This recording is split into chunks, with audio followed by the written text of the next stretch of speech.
in this? Pretty much everything. These seeds, you will see a randomized start screen will be the very first thing you see. All of our dungeons and caves and shops and everything else will be switched around, and it looks like we are starting very close to start.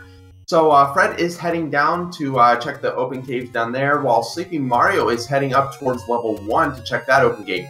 The first thing they're going to be looking for here is the wooden sword. Oh wow, that's the first time I've seen Pole's voice on the Overworld. I don't think that was a Pole's voice. I think that was Tecton.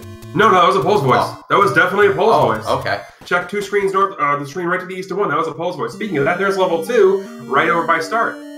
So you'll see a lot of the items, and yes, we do have Pole's voice on the Overworld. So they're going to be fun on the Overworld, and that's another thing that's randomized. You have dungeon enemies on the Overworld like Gyptos and Gorillas, and you have some Overworld enemies that will be underneath. Most likely Lionel at this point will be underneath. And everything, because we have ropes and Gyptos and Gorillas and Pole's voice underneath. So we're going to have Lionel's under, we're going to have Moblins under. I mean, we're going to have everything under. Yes, and Moblins will be quite entertaining when they go under, because blue Moblins take a special palette to their sprite, so they're just going to blend into the dungeon. So we're going to have ninja Moblins in this race. Teenage Mutant Ninja Moblins? Not quite, but something close to that. So they're more like, you know, middle adult angry mutant ninja Moblins. Yes. So we are still looking for the sword. That is one of the first things you want to find. It is guaranteed to be in one of these open caves that don't require a candle or a bomb to get into. And that will be the runner's main way of dealing damage. Now other things, and we do find level 1 as well, which is the very dark black and red palette. But with this, they do also have the ability to possibly get bombs, whether they buy them or they can get an enemy drop or find some in a dungeon. And the candle is also another way. So they do have other options for damage, but a sword will be their best way, and it will allow them to get through the seed a lot faster. Yeah, absolutely. Now, the good thing about finding these 1 and 2 early is those are going to have the smallest dungeons are going to have the easiest to get to items in theory. The thing with that, though, is, of course, without a weapon, it's going to be hard to get that. And Fred is going to reset there because the Show Me the Money, that was more than likely going to be a door repair charge. And with the 57 rupees we're getting from the large secret, this is yet another seed where money management is going to be come into play a little bit more, just because we're not going to have a large influx of money from a big secret. Now, one of the other things, we do see that the blue ring was 243. Now, Fred possibly might not buy that, but with such a small amount of money, one of the big things with this randomizer tournament is we are implementing what we call shapes for the dungeons. And what that is the randomizer actually produces its own shaped dungeon. So you're going into a dungeon not knowing what it looks like, so you're going to be looking for bomb holes. So bomb maintenance is also very much at a premium. And we do have level 7 at vanilla level 3 over on SleepyMario side. But bombs are going to be at a big premium. So that is one thing that the runners may want to purchase. Also, we are using helpful hints. So there will be hint caves and old men inside of dungeons that actually help you out, telling you where the levels are and what items are held in what levels. So that is also a very good use of money. So with very limited money, you want to make sure to use your resources as good as possible.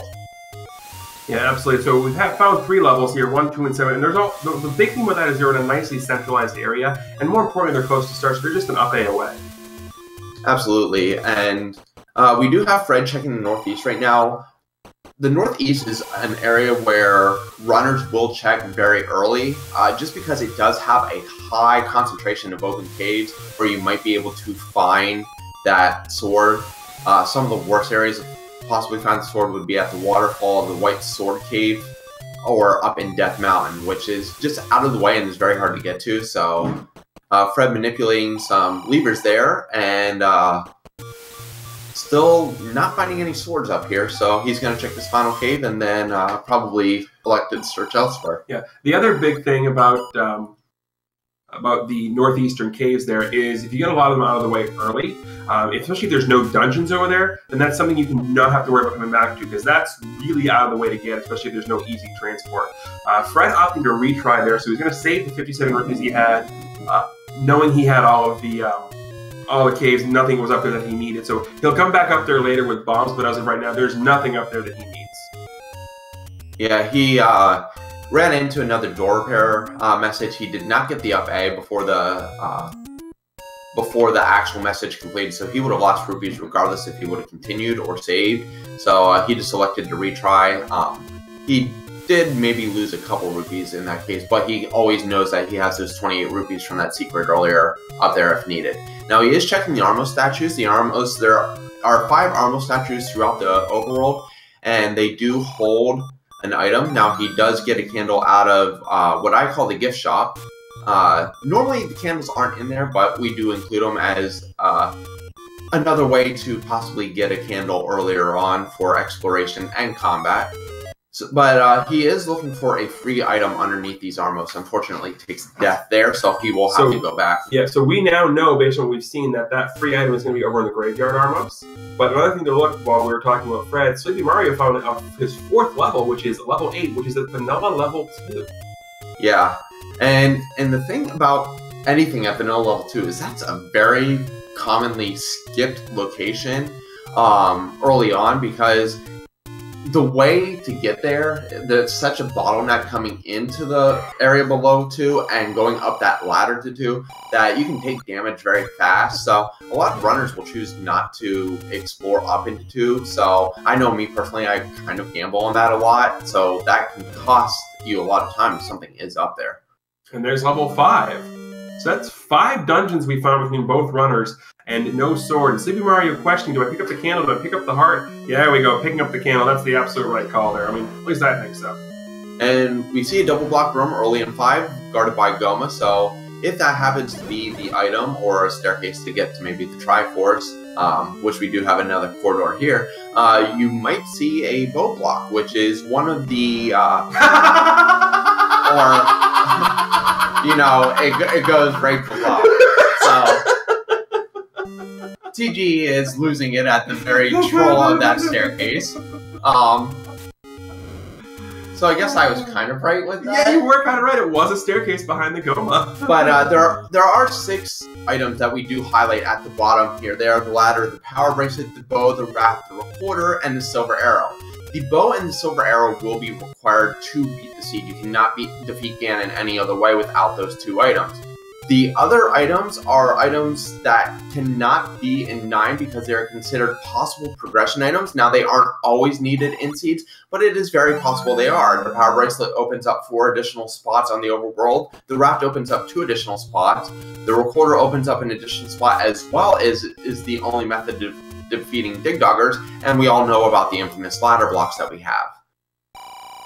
Yeah, absolutely. And Loudgo in chat makes a very good point. Even though I was losing my mind at that staircase block, what it does offer there is information that Fred knows that that staircase isn't going to be a Goma block, so it eliminates the potential need of bow for 5. It could still be a possibility because when bosses are shuffled, you'll see more than one in a level if there's more than one. But it is good information to know that he's not necessarily going to have to come back to 5 with a bow if he comes back later, when he comes back later. Now, Fred's going to go over here and he's going to find level 8 here at level 2. Unfortunately, didn't get any bombs from those Blue Octoroks. And Fred, as compared to SleepyMario, Fred is running on actual console. SleepyMario is running on emulator, so a lot of the palettes of these dungeons are going to be a lot darker on Fred's side, especially ones like level 8 and level 1 that have that solid black floor and wall color. So we'll try to do our best possible to explain to you what's happening, even though you might not be able to see all of it. But yeah, that definitely is interesting difference between emulator and console. Yeah, absolutely. And the other big thing here is, right now, we've done basically all of the exploring in the east open caves, save for the one on the coast. So I find it interesting, you know, that we have both of our runners who both have a candle, who are both opting to stop their wood sword search and to start burning caves with the candle that they have. Right, and Fred has checked most of this area. The only thing he hasn't checked was up at level 5 in the waterfall. Well, and there you go. Find it. Speak of the devil, the last cave on the eastern side of Hyrule does have the wood sword, so ask and ye shall receive, apparently. Next time I'm saying this is Death Mountain. And we have a ladder item, which is the book. So someone threw their book out into the water because, well, no one wants to read. And neither runner will be returning to pick up that book to read it. So that is one good thing for the runners, is they know that once their exploration over here is complete, they will not have to trek back out onto the water to pick that up. Yeah, well, the only time you might see the unfortunately, the only time you might see that book being picked up is if there's something of note over here on the east side, and we have a runner on the west side who wants to world wrap over, so they might have to pick up the book that way. Or they can just, go one tile higher and just do a bunch of ladder clips over. Good. Just because you did it one time doesn't mean everyone's going to want to do that. I'd pick up the book before I had to do 5 ladder clips. And honestly, the book, in that sense, doing a ladder clip for the world wrap wouldn't be a bad thing if they don't have the wand, because then it doesn't punish you at all. It's just the fire. We all know that the fire from the wand creates a lot of lag, first of all, and also can possibly damage yourself. So the runners will avoid that if possible. Yeah, absolutely. But let's be honest here. If you run Zelda Randomizer, you've died to your own fire at least once, whether it was getting book wanded or, a candle fire. You haven't played Randomizer, you haven't died to your own candle fire. And we get our second of the 2 big secrets, 57 rupees. So that's our second randomizer today that has had the big secrets in the 50s. Mine earlier was 55. So, yeah. As we said, you will see the runners kind of be a little more careful with their money. Maybe try to up a out of door repair message and everything, but it all depends on what they find and when they find it. Yeah, no, absolutely. And that's the big thing, is we hit the mythical high 5 here. Same screen. SleepyMario opting to go back, thinking about it, picking up the wood arrows here. I actually like this purchase, just because if you do happen to find the bow early on, you have a way. And also probably going to pick up the cheap meat here. I mean, I like both of these purchases. I don't necessarily like them in helpful hints, because the hints are probably more valuable than the items. But I don't disagree with the purchases. Does that make sense? Yeah, absolutely. I think the wood arrow purchase especially is good, because then you never have to worry about going back and purchasing in case you find a Goma block. Having the money early, I mean, you can run into all these door repairs and everything else, so it might not be a bad thing. Now, Fred found the Take Any Roads. They were fairly well dispersed. We have one near start, we have one in the Dead Woods, one up in Death Mountain, and one at level 5. So we do have the capability of getting places really quick, especially since we start near one of the Take Any Roads. So he's probably going to check here, and then I guess his next move will probably be either to dive back into dungeons, and wow, expensive bombs, 32. Weren't they 34 in your seed? Yeah. So you got 2 less rupees from your big secret and had to pay 2 more for bombs. Yeah. That's what you get for picking up the blue boomerang. But Fred is going to check around start here, and then I'm imagining he is going to dive into 1 and 2, and possibly 7 when he finds it in the Dead Woods, just to start exploring dungeons and getting more of these items. Then he'll probably head up towards Death Mountain and the Grave to get that Armos item. Yeah, absolutely. And at this point, the Armos item, pretty much anything that they're going to get, beneficial. Still, even though we're about 13, 14 minutes in, we still don't have a whole lot of items at all. And the objectively worst item of all the items you can get is over on the coast, so they're not going to take the chance, or not going to have the chance of accidentally getting booked. Yeah, quite interesting actually that we are already 15 minutes in and book is the only thing we know about. Well, knowledge is power and reading is fundamental. Not in Zelda. Apparently not. Ooh, so segmented 2. Normally 2 does not have any of these staircases. Anytime that you have a push block that opens a staircase in level 2, well, 2 has 2 different areas to it. A segmented dungeon is just one that, does not connect, so you have to get to the other side through these staircases. This isn't a setup for a joke. To get to the other side? Sounds like the punchline of a Zelda joke. I'll stop. Yes, please. Now, very interesting is this might actually be a troll area. We do have SleepyMario taking death up at the water. Up at the White Sword Cave, so he will return to start, and Fred finds out that that is just a troll staircase. There is nothing worthwhile there, So he will come back down to the bottom of 2. And...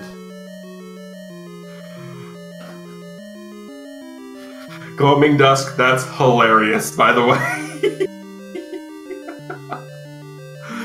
Oh, yes. That's great. For those of you who are watching this, oh, that's a double segmented too. Wow. This too is wow. amazing. Now, he does get the heart out of here, and he elects to continue going up instead of, and wow. Yeah, that's a good thing he didn't go there. But the thing with 2 is he certainly can bomb to the right, because 2, all the walls are connected. So you can make sure there's always paths to go through them. So Fred's gonna, in order to get up there right now, he's gonna have to bomb here to the right. And luckily he doesn't get met with another key door, so... Or the old man room. Yeah. So he's okay there. He will clear out this room because these are actually blue moblins. Do not let their lack of color deceive you. They are blue moblins, so they do have a chance to give a bomb drop. Now, of course, he doesn't get one, but he does get a key for his struggles, which is another good reason for clearing those. And we do have a Dig Dogger in level 2. Yeah. And Manhandle threatens in the Dead Woods, so that's another good piece of information. That means there are 4 dungeons right here in this centralized area, as unfortunately SleepyMario doing the high roll run by and taking yet another death. Now, the thing for SleepyMario is he was actually on the way to that coast cave, and he is still without his wooden stabbing device, so he will need to get back over there at some point so he can get the sword to help him progress. This is a bad room to be locked in with, Brad. Yes. Luckily... Well, no, there's no luck in this room. But say, where's the luck? That we can see the Gibdo? Yeah, that's true. That is one good thing. You will see Fred trying to clear out the more static enemies, the Moblins and the Red Wizrobe. That way he has a lot more room to navigate around this bubble and to try to stab the Blue Wizrobe, because, well, Blue Wizrobes with their phasing can be very obnoxious, and he's gonna try to keep Beam Sword as much as possible so he can keep his distance so he has reaction time. And there's the item drop too, the red candle. That was not a room worth fighting for a red candle. No, not worth fighting for the red candle, but it's not a horrible parting gift because it does give him a little bit more attack power early on too. Right, exactly like that. And so we do have Fred picking up his Triforce out of level 2. So first Triforce in the seed at about 17 minutes, 30 seconds. But we do know we have 3 more dungeons down in this area that Fred will be checking. So we'll see what he does. He is going to bomb around start here to see what else is here. And we have the Recorder as a white sword item. 5 hearts is sufficient to pick it up. That is really, really good. So the Recorder will give us access to 1 additional spot in the Dead Woods, which if level 3 is under the lake, then that is an excellent... But that wouldn't be a Dead Woods, and that would be... Oh yes, that would be late. Basically, someone asked in chat to explain the hints. So basically, the hints are... Because we have helpful hints on every dungeon, unless it gets placed with the bait block or one of your life rooms, and as SleepyMario is going to get the sword here, is potentially going to have a hint for one of the other dungeons. Level 1 will have a hint for level 2, level 2 will have a hint for level 3, etc., etc. And what they're going to reference is they're going to reference, for the most part, the boss of that dungeon. So the hint for level 1 is going to address Aquamentus, 2 Dodongo, 3 Manhandle, etc., etc. And then for the most part, it's going to give you a generalized location of where it's going to be. In that case, Manhandle threatens in the Dead Woods tells us that level 3 is somewhere in the Dead Woods, which is the section of, we have a segmented 1 here, which is the section of Hyrule that has all like the brown-colored trees. So that's what that hint is telling you. Now, yes, we do have segmented 1, so this is segmented 1 and segmented 2. Also, for our retro lovers, we do have Visual Boy playing right now. So he gets a hint that's kind of useless to him. That Dodongo dwells near start. Now that is the only hint that will be in 1, so we won't see any other information. Now as you get into some of the later dungeons... Okay, we get the raft. As you get into some of the later dungeons, you will run into other hints about locations of items. Whether you need to... normally in dungeons, it's like if... I love this trick Fred's doing, by the way.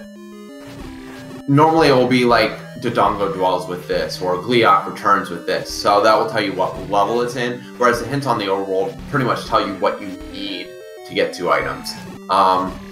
What Fred's doing is he's using a block clip to basically make himself invincible and using his sword beams to attack these blue dark nuts. Well, the fact that blue dark nuts deal 2 hearts of damage per contact, this definitely makes this a viable trick. It is definitely a lot faster since he does have Beam Sword. Otherwise, this could be a very long process. Oh yeah, I've done this before without Beam Sword. And it seems like as soon as you don't have Beam Sword is when they decide, oh no, we're not going to walk anywhere near you. Have fun trying to chase us down. Yeah, and at 1, definitely not anything to worry about, but there is no push block in there, so that was kind of useless. And he burns. Rage burn. But we do get the map right above, and well... That's an interesting level 1. It looks like a very, very poorly drawn version of what happens in the Manhattan Project of the Turtles. See, I was thinking it kind of looked like you were playing, okay, what's the space shooting game? Space Invaders. Looks like you're playing Space Invaders. That's the ship coming down, that's your ship, you're firing up at it. Space Invaders. Everything's gonna be Space Invaders. But that's actually Space Invaders! See? Chad agrees with me. So we do have SleepyMario debating to make a bomb purchase. 0 bombs, that is definitely something, and, well, he burns, Fred burns the poor Tektite too because he's telling him stuff he already knows. But because Fred has the map now, his bombing's a little bit easier. But, well, you're getting your wish so far because Fred can't go left there to check that room with the key. And he did go up and did not see the Triforce, so that tells us that there are masters in that room that he'll have to kill first, and possibly cause Aqua Menace for the second item in 1. I hope it's the inferior. Ask and you shall not receive. It's the red Ren. That's actually good for us because now we'll be able to see the Gibdo better. Except in this dungeon. It turns everything. Okay, so Fred now has both items out of 1. He will grab the Triforce and get out of here. That will give him his second Triforce. SleepyMario is currently checking out around north of level 1 and just finds another secret for 28.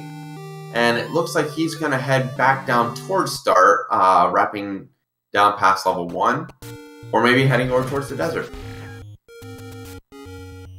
Not a clue, but we do know is that Fred is going to head over down back towards the Deadwoods here, and going to go ahead and get level 7 out of the way, and level 3. Now if I'm Fred, I go for level 3 first, just because it's going to be so much easier than level 7. Yeah, Fred doesn't actually know where level 7 is currently. He never explored any of the Deadwoods. That is true. So he'll probably, unless level 3 is on this screen, he'll probably come across 7 first. If not, then I will say that he should go to level 4 next and just Level 4? You were talking level 4? I was going to say he should do level 3 then level 4 because, well, that's the beginner's any percent route. But we'll do level 4 first, and we will have our 5th dungeon in this small area close to start. Yeah, in the Dead Woods is an entrance to everything. Absolutely. You know what the best part about this dungeon palette is? We can see the Gibdo. Fred, really? No, he doesn't get the any key. The any key? Oh, I'm done. So Fred does find a really good find when you have 0 keys. Any key is really one of the best finds you can have. So he won't have key problems. The only thing that would be better for Fred is if he comes across one of the bomb upgrades in this dungeon as well. He is going to go through, just look for the Triforce though. I do believe he has found 5, so he won't need the hint for 5 in here. Yep, Fred definitely found 5. So he is just looking for the Triforce. TG is hoping it's in because that means it will be ladder block. Yep, and SleepyMario is going ahead and find the first of our 2 trolley segments here in level 2. The good thing for Mario here, or good and bad thing, is there's no, he only has 1 bomb, so he's not going to be able to try bombing too much out of here. He's like, wait, oh, there's a key, you gotta go get that first. And Fred gets the compass, and right there's our bomb upgrade. Okay, I'm gonna gotta stop this, man. Like, you really gotta stop this. And it is actually a nice bomb upgrade too. It is worth 5, and he gets the nice reverse block flip and just takes the triangle right out from the Goma, right out from beneath the Goma's eye. So he heads down and will soon be greeted by level 7. Yeah, and now with the any key and 13 bomb, 7 is a much easier prospect. Absolutely, and really haven't seen too much trolliness from enemies so far. He will take out this Dig Dogger because he can. So that's usually a good reason to. All Dig Doggers deserve to die. Yes. And chasing him down with a sword is not as bad with the red tunic, just because normally they do 2 hearts of damage per contact, but well, the rune didn't matter much. But Wow. So Fred is going to continue down, and he sees a staircase immediately. Now, sometimes this will hold the item, but most of the time, if you see a staircase this early in any dungeon, that means you're heading somewhere else. Yeah, but this is the item. Look how easy the 7's gonna be. Oh, absolutely. But it's fine. Oh, good. Hey, so I'm getting at least some wishes here.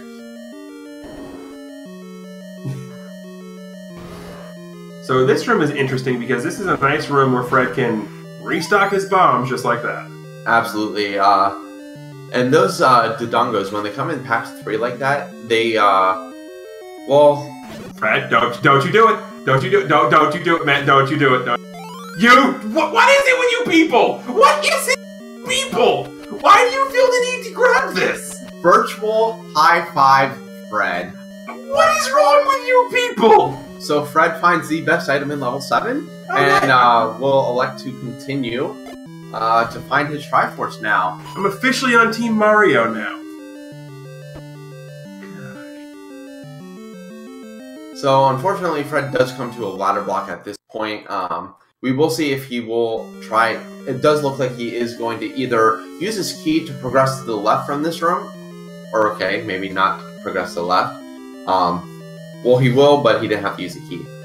But there is another staircase, and we have a wall master for level 7. Yeah, we do. And it looks like the once again, just like in level 8, was it? We have the 2 staircases right next to each other. This is going to bring them back out inside the spiral. Mm-hmm. Yep. So, and at level 2, not treating Mario as well as you probably would like here. There we go. There is the bomb hole. Fred electing not to continue killing those Dodongos.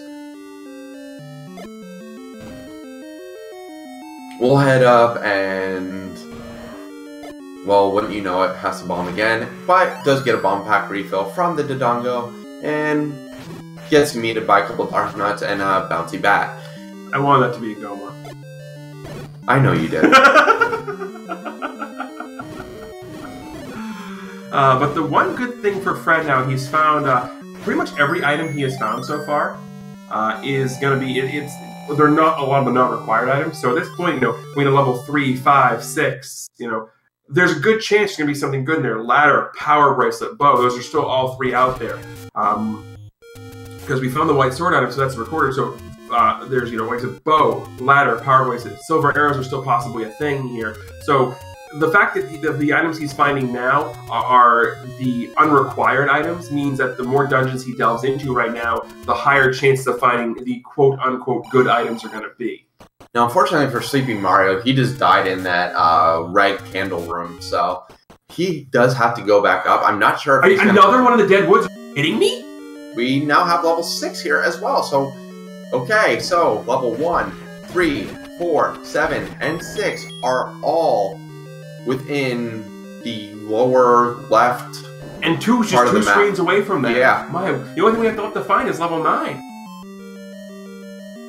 Yes, the woods are alive with the sound of dungeons, baby. Well, you know, Ganon probably just didn't really want to buy a lot of real estate this time around. Well, I mean, it is cheap real estate. Yeah.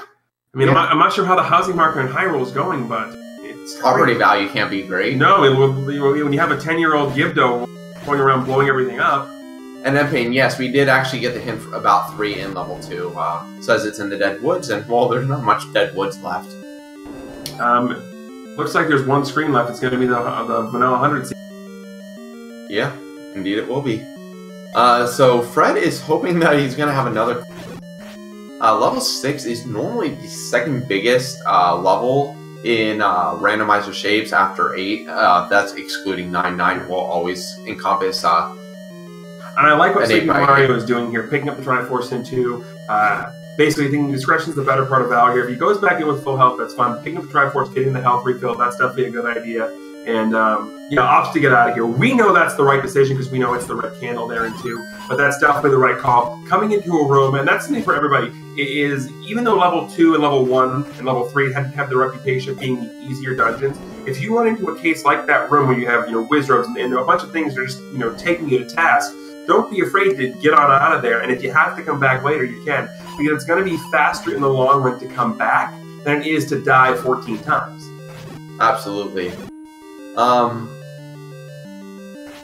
Now, if you're Fred, you know level 3 is in the Deadwoods as well, so you know that that's pretty much the last thing you have to find. We still need 9. Yes, he did find level 8. He knows where level 5 is. Now, he doesn't know where 9 is. Next play has to be to go up towards the grave because he also has the armor item up. Right, you absolutely have the grave here. Once you're done here in the Deadwoods, when you're done in the Deadwoods, you'll have the Triforce out of 6, you'll have the Triforce out of 3. So you're going to be pretty well versed here. You know where 8 is, you know where 5 is.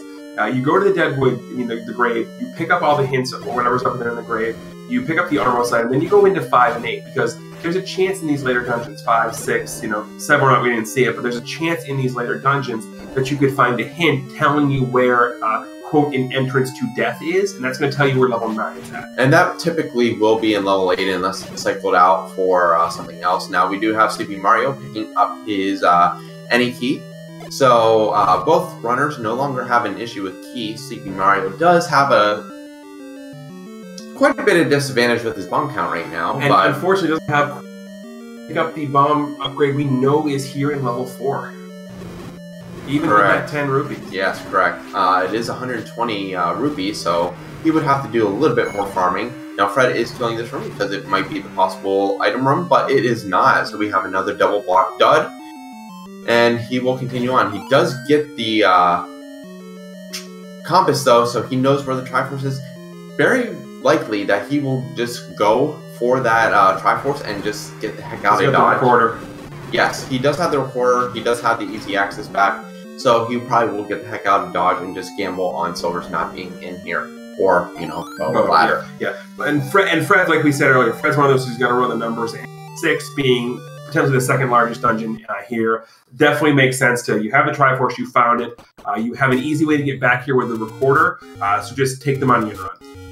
Absolutely. And with 3, 5, and 8 being all that Fred has left, something that we have not come across yet is a ladder block. So right now, knowing Fred as I do, he probably actually is not even worried about finding ladder. He may be banking on ladder might not be required. Yeah. So he's not going to be looking as much for that as he will be for the silvers and the bow. If he finds silvers and bow in, let's say, 3 and then 8. 5 or 3 and then 8, he will be on his Schrodinger go mode where he will just grab what he can and get to 9 as quick as possible. Yeah, and 3 here, Fred is going to go ahead and take a look for the item in 3 because 3 is a relatively small dungeon. Even though we have the compass here telling us this room has potential of being the item, and very, very much well could. This 3 feels like it's going to be very flat. No, it's another segment.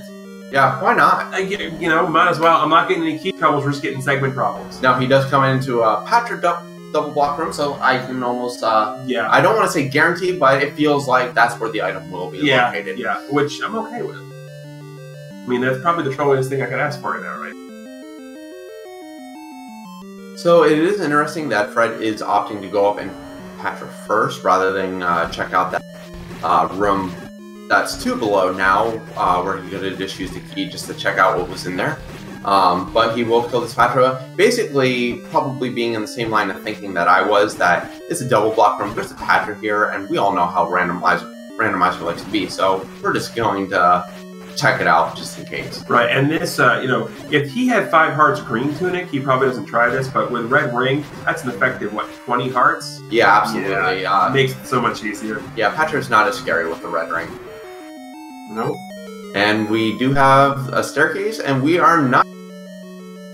So, you know, even though Fred probably wasn't too concerned about it, that is a very big peace of mind for him. So he will now make his way over towards that Triforce, and hopefully we'll be able to get there this way. Otherwise, he may have to go back and take that staircase.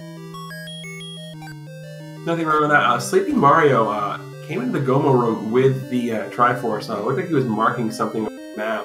But does manage to walk around, and that is the second Triforce for Sleepy Mario there in level 4. So that's going to be good for him. And again, he's also right here in the Dead Woods area. So yeah, it looks like Fred is going to need the staircase. So Sleepy Mario was the one who knew we're level 7. He's going to go into 7 probably next. He's also going to find 6 and 3 here. So this is a wonderful area to be in right now, just because of, you know, the multitude of dungeons that we're going to find. Actually, Mario's going to go ahead and he's going to find 6 coming over this way. Yeah, he may have found the hint for 3, so he may be looking for it to do first before he heads into level 7, because level 7 is a little bit more daunting. And what do you know, the staircase leads right to the Triforce. Fred falls right on top of it, and he's done with level 3. Right, so at this point, Fred literally has to find level 9.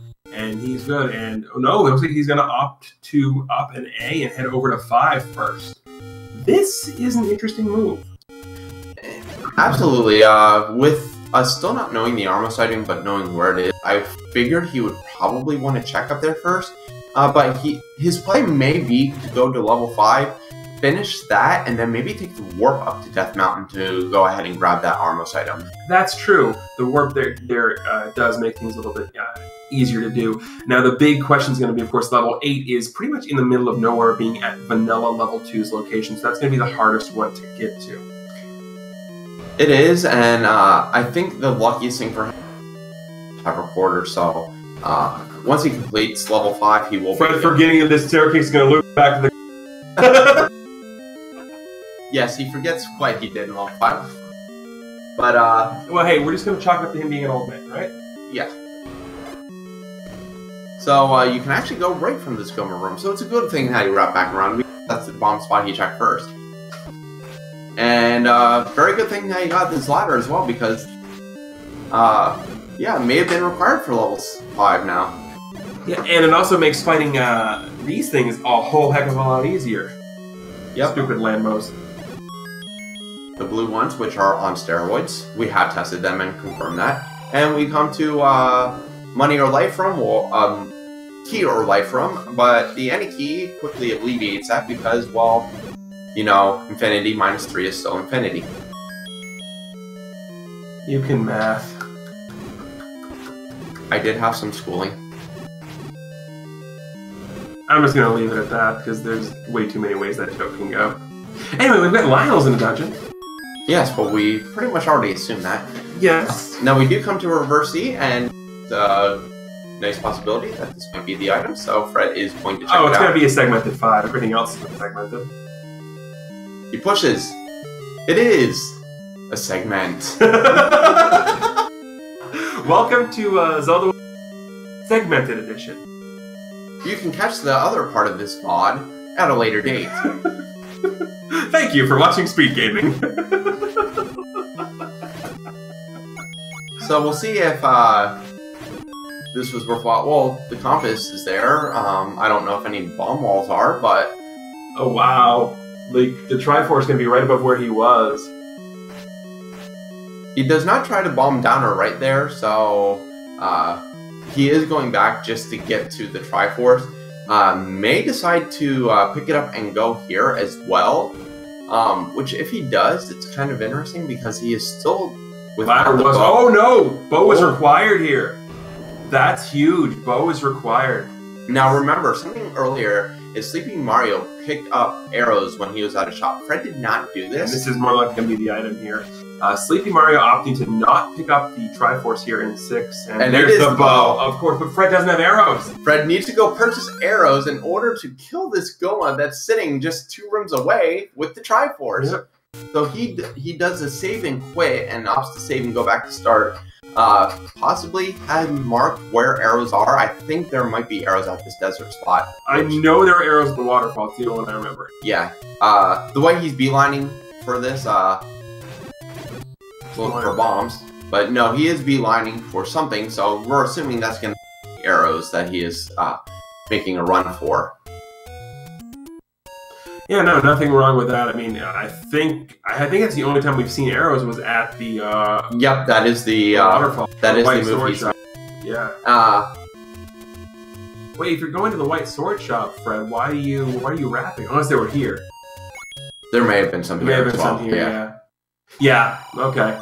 So Fred is good. He will go back in and he may elect to go to 5 and kill the Goman now, or level 8 first, and then wrap back down to 5, and then use the warp to go up towards Death Mountain and start bombing up there, because that is a lot of where Fred's exploration is left at as well. Now we do know one of the items that will be located in either the White Sword Shop or level 8 is the Power Bracelet. Possible that 9 is under there as well, but we will go ahead and take a trip into level 8 first. But the White Sword item could come into play as well, because, well, that could be Silver's, that could be Power Bracelet, it could be nothing. We don't know what Armos is, and Fred should be telling us a lot of this information pretty soon.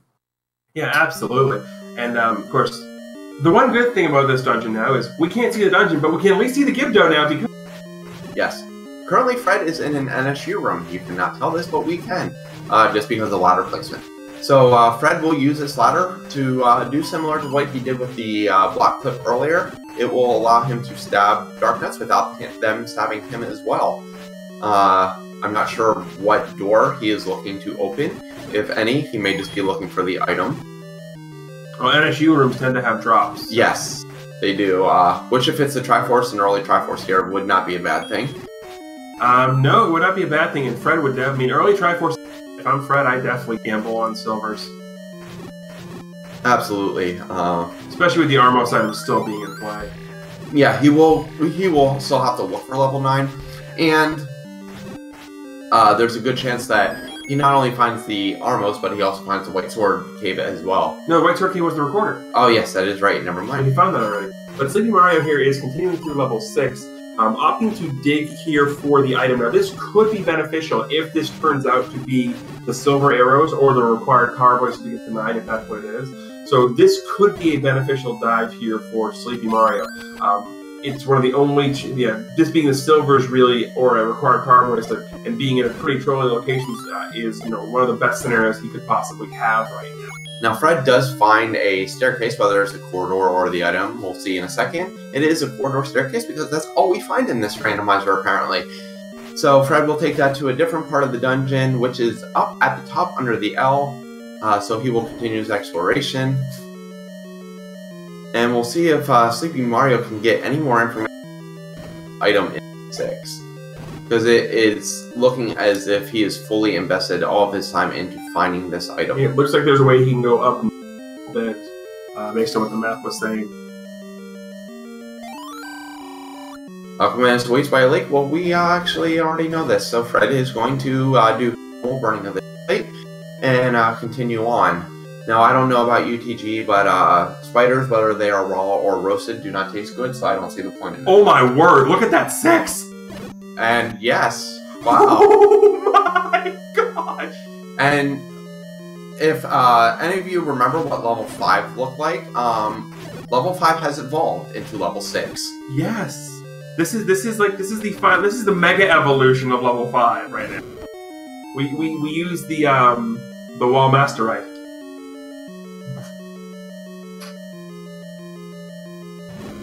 So yeah, after seeing that map, SleepyMario says why Triforce is the best option in this level. So I can't say I blame him on that. Scary. So we do have some wall masters coming out of what appear to be a wall, but we can't really tell on Fred's side. He is going to just keep his distance with the candle, because we all know that that clock would be a very bad thing to grab right now. And learns that there's nothing in that room. So Sleepy Mario is in level 3 now. He will hopefully search for the item in here and be able to grab ladder. Fred comes across another Dig Dogger, so he will do the bomb whistle and possibly bomb again. Nope, but he does luck out and... Now this is a thing, the baby Dig Doggers, you can actually start with the banana. Yeah, absolutely. And here, Fred might have an item now. Unless, we're saying that. Yeah, of course. Nope, we do have an item, and it is the white sword. Not exactly what Fred wants to find, especially because... He still needs arrows. Well, he has arrows. He bought arrows. I mean, silver arrows. Yes, and that makes it very, very, very, very, very, very likely to earn 9. Well, we still don't know what's in 6. No, we don't know what's in 6. We don't know what the Armos item is. And we don't know what the Armos item is. Power Bracelet's one of them. Or, the other item in 8. Right. We also have a wand at large. Yeah. And we have TDE's favorite. All hail His Holiness, Lord Banana. And Fred will be ignoring it. And the heart container is also there. Don't forget the heart container. You're not showing the heart container any love, man. Yes, I am. Right there. Wow. Sometimes the game's timing. The game has been all for you tonight with the timing. It really has. So Fred, we're not sure what he's doing because we just see him going through a dungeon. What we do know is there's the map for me, and Mario's like, I'm serious right now. Yeah, so Triforce is in the only room of that staircase, and level 8, actually, after seeing level 6, this is pretty tame.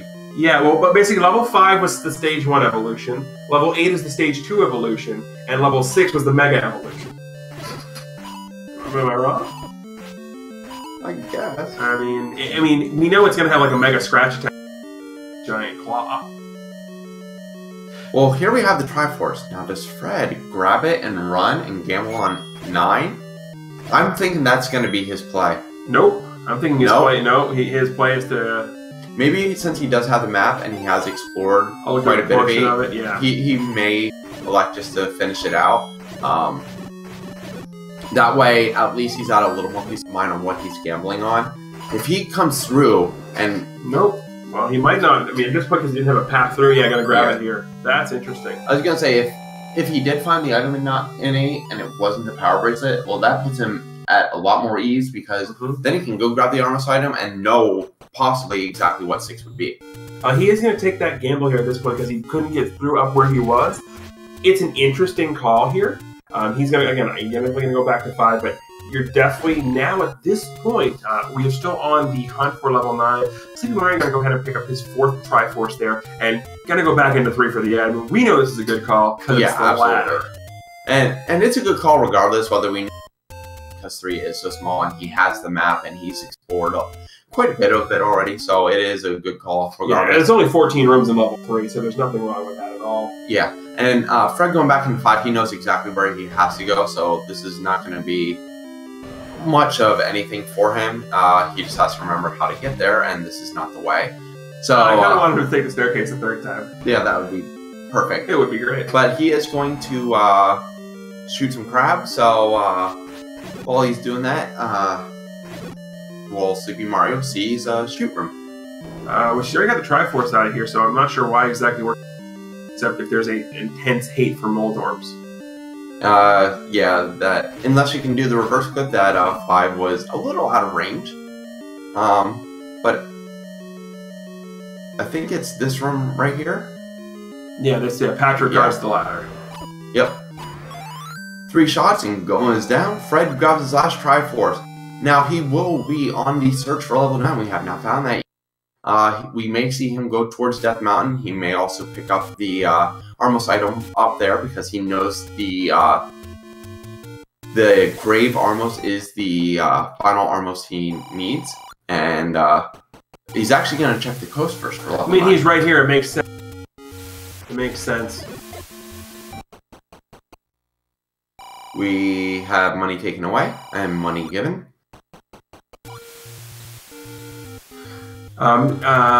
Nico, no, it is not, because you do also need a sword to defeat Ganon. So it could be the wooden sword, the white sword, one. So there can be a stage where the only things that are required to beat it are bows, silvers, and the wood sword.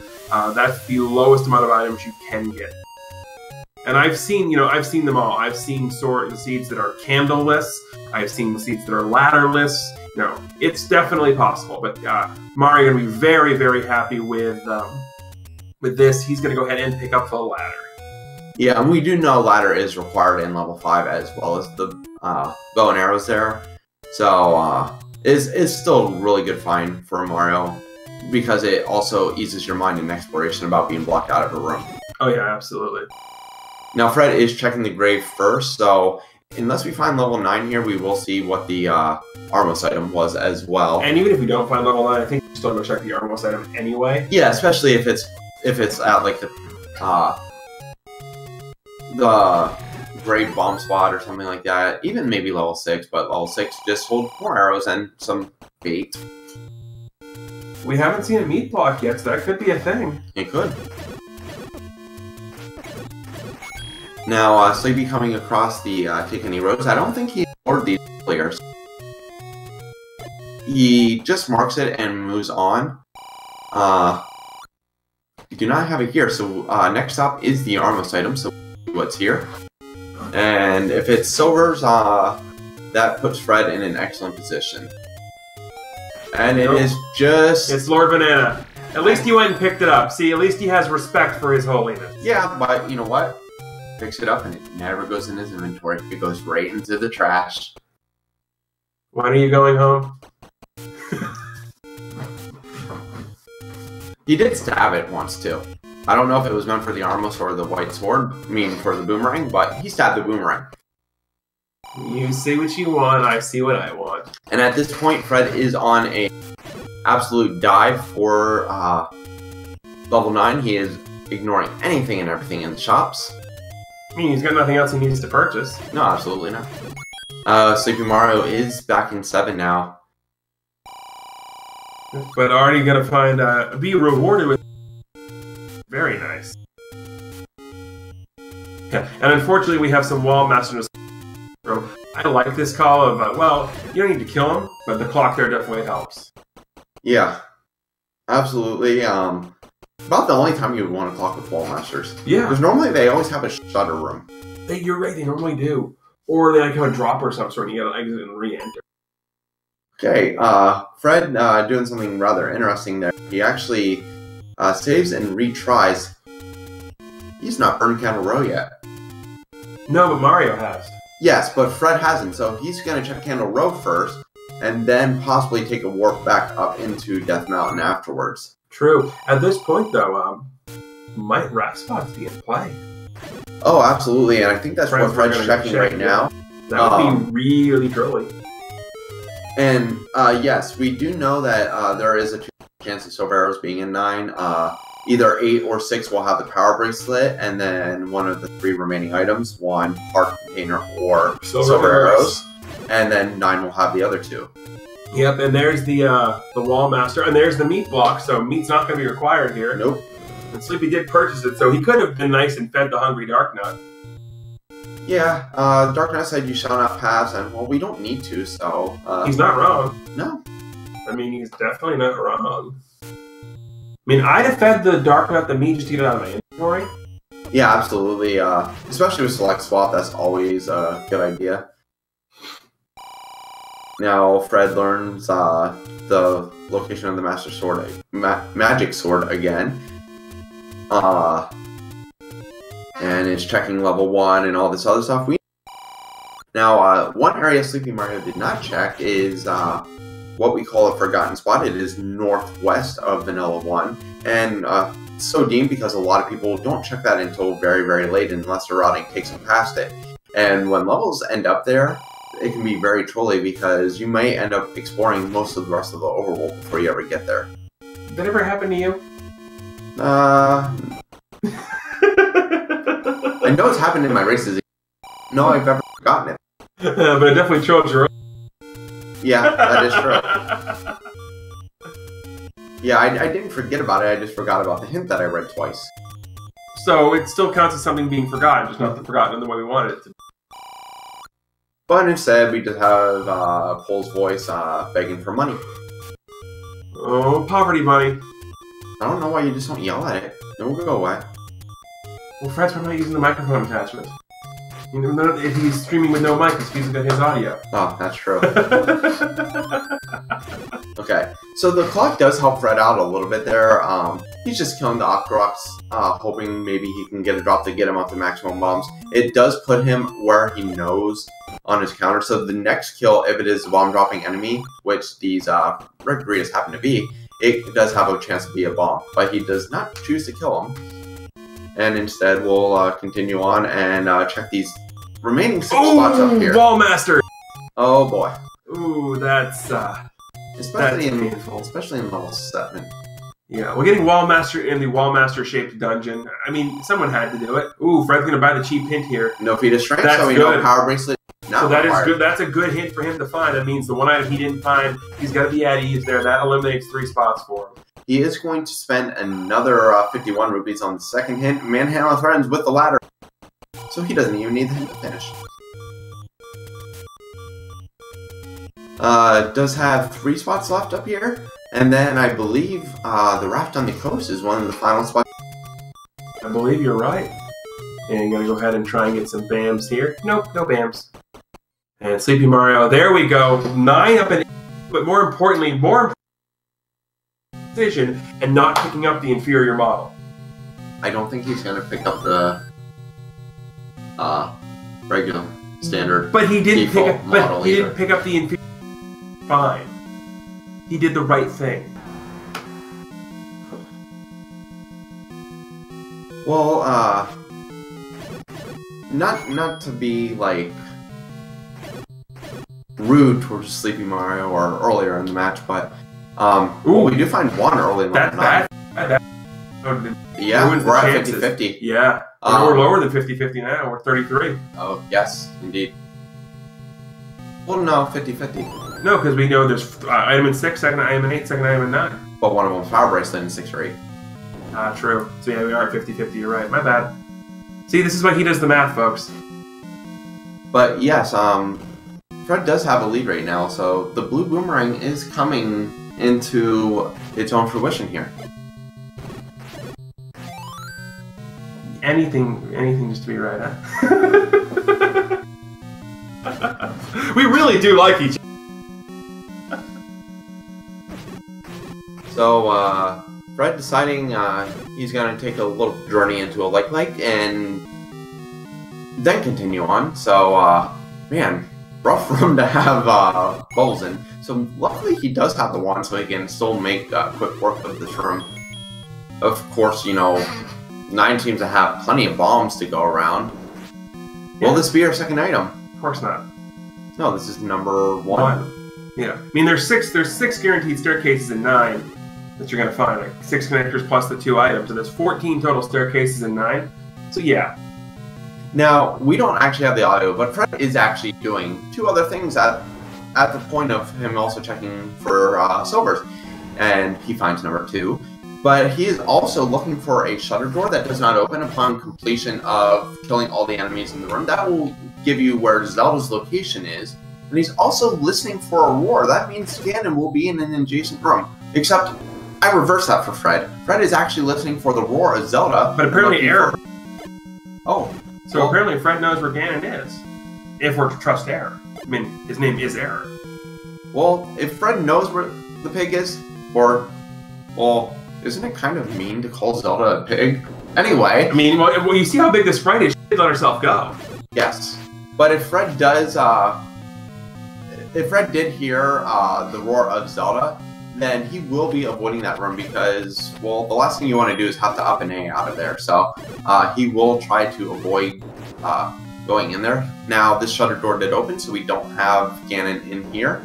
But we do have a Patra. Yeah, and SleepyMario seems to be trying desperately to find the bombs, because right now he is bomb blocked from the Triforce in level 7. That is extremely unfortunate. Also extremely unfortunate, Fred got the Patra in the expanding loop. Yay for keystones. And he does actually have to be careful here because another swap from Patra and he's actually dead.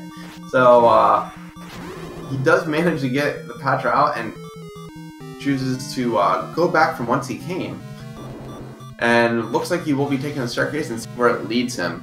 Now, this is actually a strategy that a lot of people use when searching for silver arrows, because by taking staircases, you're actually eliminating 2 staircases for every one that you take, to where the item may not be. Now, Fred also has the possibility in here of getting a hint from an old man saying, you know, the silvers can be found in the northeast, southwest, or somewhere else completely.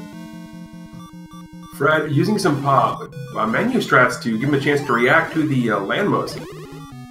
Luckily, they are the slower variety, and he is like trying his hardest to get that fairy, which he does get. Boomerang's unlocked, does not work on land molas, Fred. And we do have another staircase. Will this be the item? The odds are that it isn't, but we will see. And it is! And it is! Oh, you're kidding me! Wow! So Fred's gamble pays off. He will return to have his fisticuffs with Zelda. Oh, that's disappointing. I know you. But I want, it's not, and don't get me wrong, it's not that I want that. I want Schadenfreude for everybody. Like, I literally want that to happen to everybody. I want everybody to have to deal with the trolliest things possible. And that's just, you know, that's just how I am. And I want that for me too. Like, when I'm in races, I want things to be trolly. Why? Because trolly is more entertaining. Now, SleepyMario is currently paused, probably trying to catch his bearings, maybe look for where he may know where a bomb shop is or something like that, just so he can progress.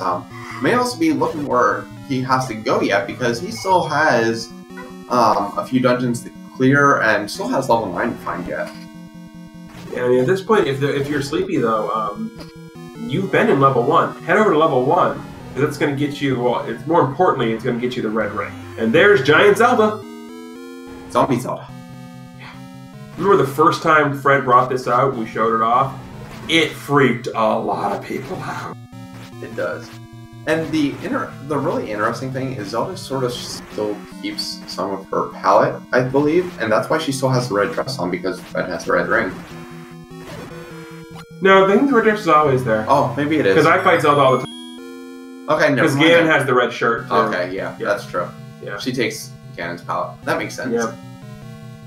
But we do have, well, I don't know. It's not bacon.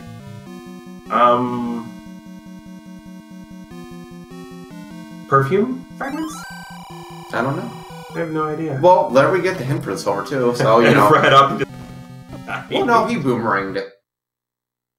So he does just up an A. He will come back, and yes, we'll go with a purse. That's very good, Jader. A purse full of bacon.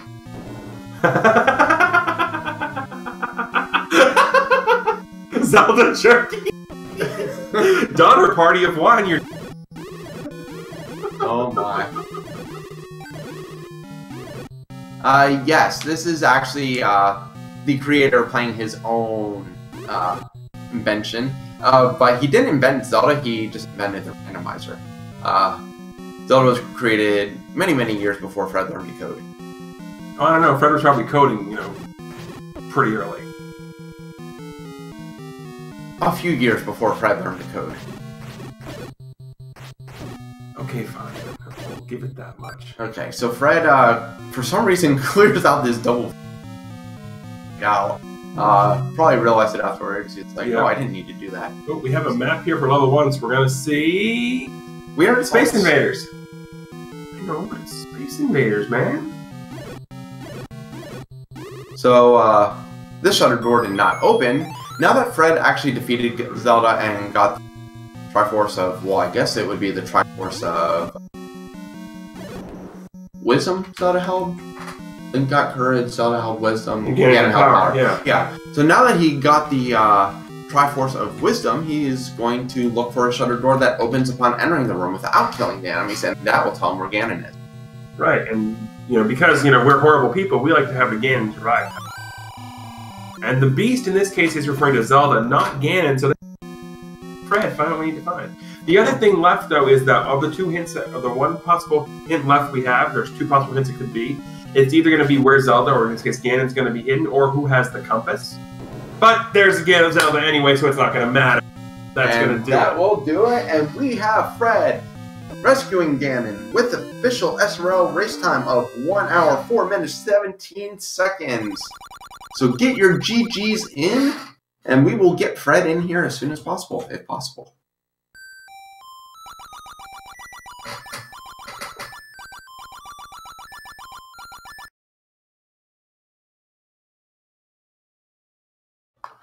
Yeah, so Chaos is going to reign supreme here in high.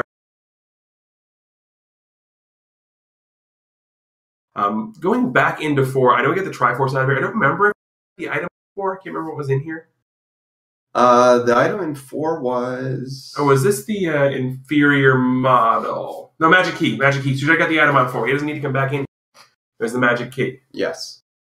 Helps when Fred has the information right there for you. Absolutely. Yeah, that's very nice. And well, if you didn't know, Power Bracelet was an 8, which we already... We didn't know that for sure. Right, which we already knew one of the items 50-50 was going to be there. So that does put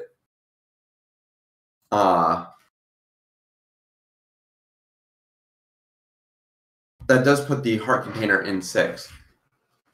Oh, that's where he was going to get the bomb upgrade. You remember the bomb upgrade? That was a beautiful purchase. That was great.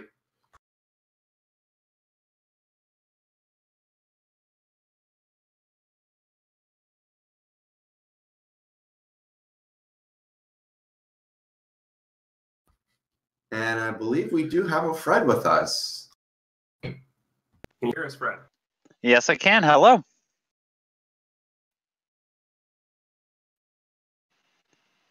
You guys there? Hello? All right. Sorry about that. Let's try that again, Fred. All right. Testing, testing. That's a...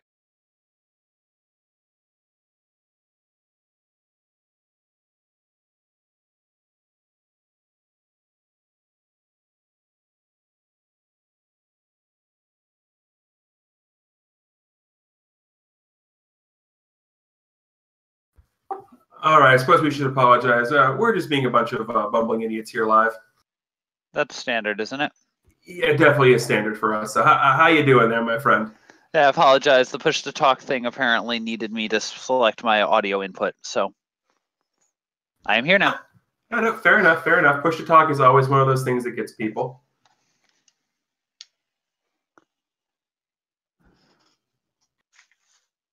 So, yeah, I'm just going to ask the first question straight away. Really? Did you have to go back and pick it up? Hey, you saw how useful that ended up being during the course of the run. There were a number of times I was able to stun enemies and pick things up from far away that I was not able to, and I didn't find the magical boomerang till the end, and I made sure to pick up Lord Banana as soon as I found it. Yeah. No, definitely not there. It worked. It definitely may have worked.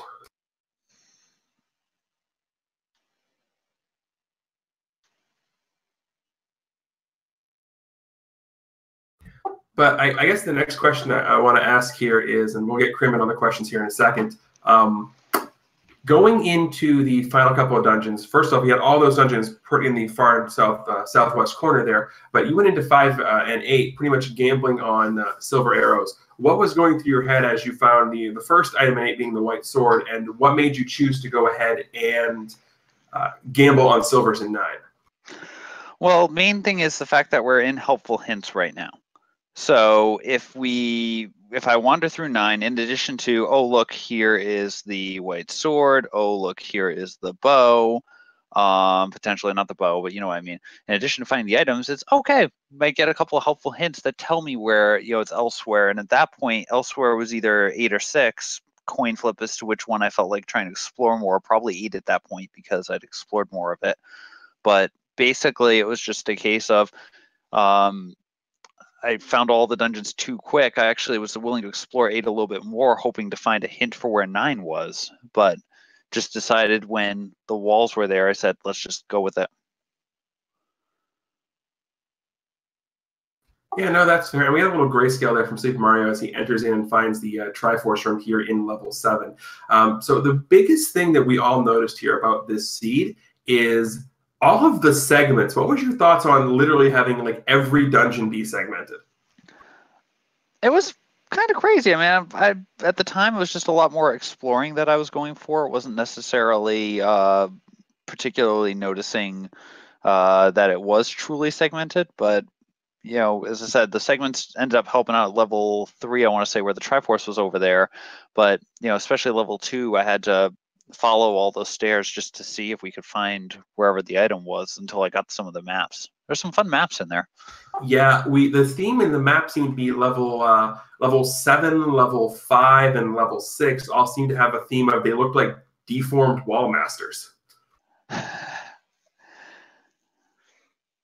Yeah, well, I mean, I guess sometimes you're going to get that shape. I really should put some more aesthetics into the shape, see if anything interesting comes up. But I do like just the ink blot level that you can get out of some of this. Oh, come on, we all know they're cacti, Fred. Well, it's true.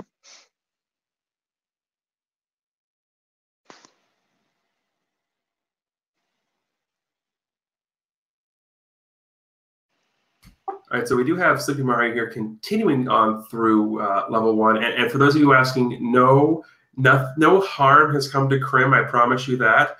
I just, may have gotten tired of him insinuating that, the inferior model was better. So just took care of the problem. That's all. Completely understand. Oh, I'm deceive you. I am still here. And just to let you know, I was cheering you on completely. And when you picked up the regular, standard, everyday version of the boomerang, TG was happy. And then I reminded him that picking that up when you already have magical boomerang just throws it in the garbage. So whether or not you did it to make him happy, I rained on his parade very quickly. Very nice, sir. Very nice. Yeah, this whole doing commentary in the same room thing, while it was fun, it was brutal, man. You should have seen the looks he was giving me. Speaking of kind of like these looks, these dark nuts are giving SleepyMario, they want nothing to do with that. So like, no, we're just gonna run away. Come get us if you can.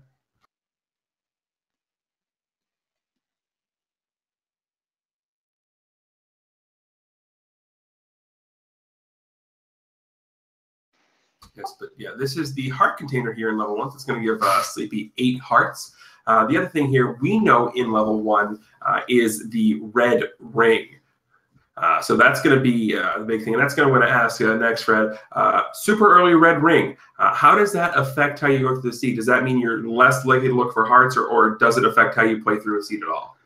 I mean, the main thing for me isn't necessarily about looking for hearts. I tend not to look for hearts so much. It's a lot more about running around and trying to find items, essential, or mainly I'm trying to find the items. But red ring just lets me be, as much as I hate to say it, sloppy in combat. So if I get the red ring, I can actually tank stuff a lot more and try to clear rooms out a bit quicker on that side of things. Yeah, I mean, it definitely helps. I mean, red ring, especially in the Ganon fight, does allow you to be a little more reckless, because if you do happen to get high roll drivered, you're only going to take 1 heart of damage as opposed to the 4. So I definitely agree with it definitely allows for the more reckless plays. I mean, it's not necessarily a bad thing. I mean, it's just obviously just a case of then when you have a seed where you have green tunic, 6 hearts, and you get Ganon in one of those tough rooms, you have to remember that you can't tank those high rule drivers. But fortunately here we were able to get through that. I got lucky that I was able to move around reasonably efficiently in the room that he ended up in, and was able to take him out there.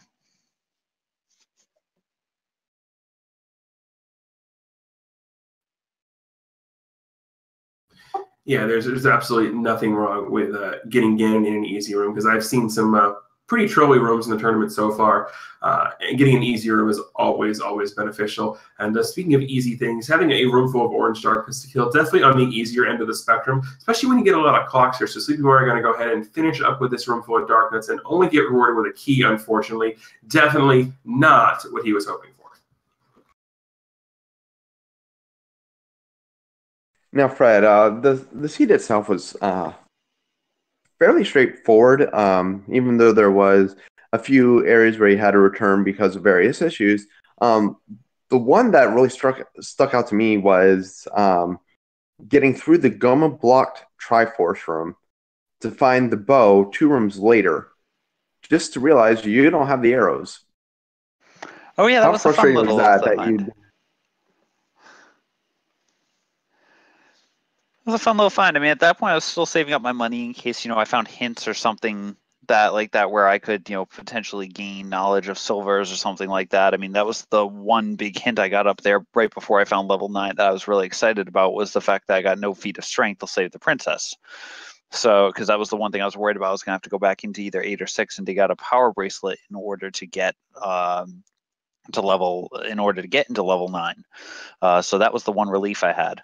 But other than that, it was just a case of, oh, okay, great. And I half considered going into 8 first, just hoping to get silver so I wouldn't have to go buy arrows. And then I just decided, you know what, let's try to jinx it. And then we'll go into 8 and then, have wasted the money on it. But didn't turn out that way. And yeah, had to buy those wooden arrows in order to finish the seed.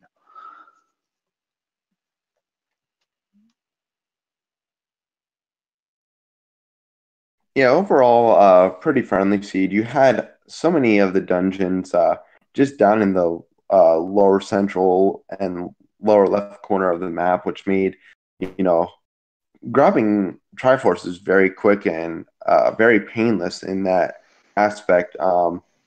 Now, as a runner, do you prefer having all the dungeons grouped there, especially when you have the recorder as the white sword item? Or do you prefer to have them spread out to where you can sort of get around the map a lot quicker if needed by using the recorder? I mean, in this case, I didn't mind having them there. I mean, I love recorder. Recorder's got to be, one of my favorite items overall, just because, you can warp, back to any dungeon, and it lets you basically play, oh, I found a Triforce, let's get out and then come back later if I need to, which can save a lot of time if it goes well. And I got lucky on that aspect, as I was exploring Dead Woods. It was, oh, okay, here's level 4. Okay, well, that's not what I was expecting. So, okay, let's go down here. Oh, here's level 7. And then level 6, and then level 2, or whatever, not 2, but then finally 3. But, 4 dungeons down there. It was really nice for me because it filled in all the gaps. The main problem was, well, it left level 9 completely unknown. And that was really where I was worried, because if I went through the entire dungeon, I didn't know what I was going to be able to do to try to, or, at that point I was going to have to full clear the overworld to find where level 9 was. So I was definitely worried about that part, but ended up actually almost doing a near full clear of the overworld because of that. If I'd gotten a hint that pointed me there, it might have been a little bit faster. Yeah, unfortunately, we have Sleepy here in level 1, forgetting that he's already gotten both items out of 1. Or, because, the raft was the second item in 1, if I remember correctly. So. Yes, raft was the other one in 1. And since he already has, Sleepy just forgetting he got the raft earlier. So, unfortunately, going to go through and kill all these rooms and not get rewarded with anything big here. He does know where the Triforce is. It's in that easy to get to wall master room. So, that's, at least some consolation. Yeah, and it shouldn't be too bad of a pickup for him. So, yeah, as you're saying here, he should be able to get at that one really quickly, and then only a couple more Triforces after that to go. Yeah, once he gets this one out of 1 here, he'll have all the Triforces from the western half of Hyrule. He'll just have to go get the ones out of 5 and 8. And the good thing for Sleepy is he purchased arrows a while ago, so once he gets past the Goma and finds the bow, he'll already have the arrows to take it out. Oh, beautiful. Yeah, that'll be a much faster kill for him. Now, while we have you on here, Fred, it was discussed how you are also the creator and brain behind this entire randomizer. We already are on version 3.1.3 with all the new features that basically has turned randomizer into its own game. And I was just wondering if you could basically let everyone in to know what other ideas you're playing around with for randomizer in the future. I know that you're still playing around with a few more ideas, and if you guys want to, I strongly suggest following both the runners, But Fred actually does his coding on his stream, so you can actually stop by and see what he's doing and what all goes into the randomizer. But do you have any really big plans for your next updates on randomizer? That's a really good question. I mean, right now there's some small stuff, if you will, small being relative, that have been suggested to me in the past. One thing I kind of like that has been milling around my head has been similar to what we've done with shuffling the enemies and allowing them to switch between groups. It's going to be more complicated for bosses, but there's one that looks reasonably straightforward to do, and that would be swapping Patras and Digdoggers. And I love the idea of it just because now that gamble of going into level 9 becomes a bigger gamble if you don't have the recorder.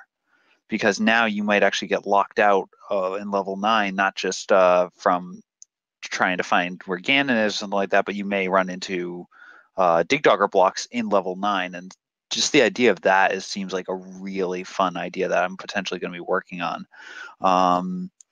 Another idea that is a slightly longer term idea, but it's definitely something I'm interested in, is continuing the idea of randomization, is working more on the overworlds. In 3.1, we saw a tiny bit of that.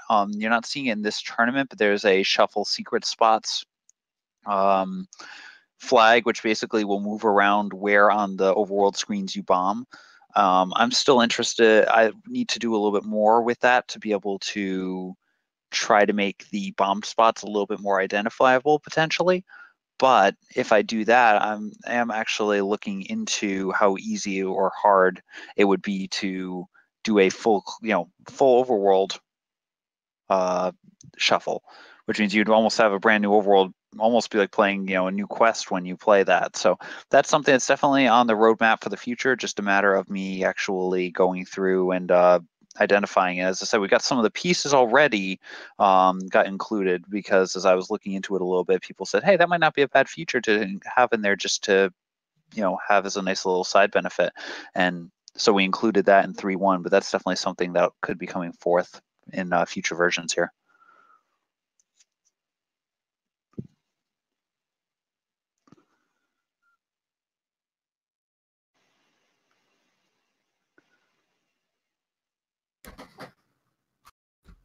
Yeah, and unfortunately here we have SleepyMario again forgetting that he got the raft already here in level 1. So going back and killing this room a second time. The only good thing about killing a room like this is they're orange darknets, so they could drop bombs.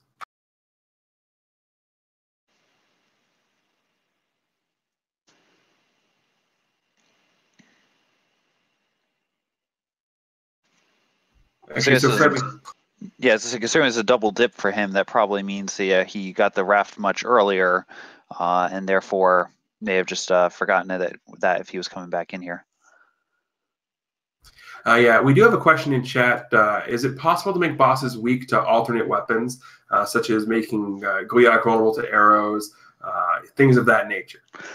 Potentially. I know we a tiny bit of it. Fiskbit, who is an amazing mind when it comes to understanding the code of this game, he was actually able to, in 3.1, we were able to fix things a little bit, so that way in the swordless mode, we made it so that way Ganon can become vulnerable to the wand instead of the sword. So we made it truly a swordless mode now. There's no longer a wood sword laying around at level 9. Those of you who saw the random percent tournament last in the spring, when they got to the finals and there were swordless seeds, the sword was available behind the old man at the start of level 9. Now that's no longer the case. If you want to hurt Ganon, you have to use the wand. So it's certainly possible to take other combinations and be able to work with them. So that might be something we'll look into in the future. I mean, it would change some of the checks I have in place to ensure that the seeds are beatable, but that's something I'm not opposed to looking into, depending on how things go. But that's definitely a direction that we could go. Yes. Yeah, absolutely. And I think I've seen the trolliest response yet. Someone's asking for ice physics. Ooh, I mean, that's essentially almost like a ladder type scenario. That could be a good idea. I'm liking where this goes. I might have to look into physics stuff. I was half considering trying to see if there was a possibility of changing enemy speeds. I know specifically there was a case of me noticing, oh, the wall masters always take forever to come out, and I'd almost love to see the opposite of, you saying, oh shoot, when a wall master comes out and having to actually react and fight quickly before it grabs you and actually make them almost a threat again, because they're not a big threat. You can occasionally will get caught by them in some tight rooms, but they're not usually a threat. And if we could change some of the speeds, potentially that could happen. Again, something on the back of the mind. I don't know if I'll actually implement that one or not, but it's an idea that's kicking around, at least in the back of my head. Yeah, so we got SleepyMario here going back into level 2, and he's going to be pretty disappointed with this one, huh? This was the red candle that was real room. Yeah. Maybe he is looking for the bow in one of these earlier levels before progressing on. I mean, it's not a bad call. No, not at all. They're small levels, especially level 2. I mean, level 2 in this case was 1, 2, 3, 4, 7, 8, 9, 10, like 13, 14 rooms, somewhere around there. And so, clearing a level like that, well, except for the fact that there's lovely Wizrobe sitting there in the process, usually it makes it a lot easier when you're trying to get the items that you need. And especially now he's got the red ring. He just got that out of level 1. That'll help him tank through these, and then, well, be a little disappointed with the firing capabilities that he'll have. Yeah, absolutely. And Darkfell is doing us the honor in chat of putting up both of our runner streams. So make sure, if you guys haven't already, make sure you go to both of our streams, twitch.tv/fcoughlin and twitch.tv/SleepyMario, and give both of our runners a follow for putting on an absolutely heck of a show for us here tonight. And while you're doing that, make sure you give follows as well to our 2 commentators, who tend to do an extremely good job. And, on any recording I've heard of them in the past, I'll definitely be going back and listening in to the replay of this.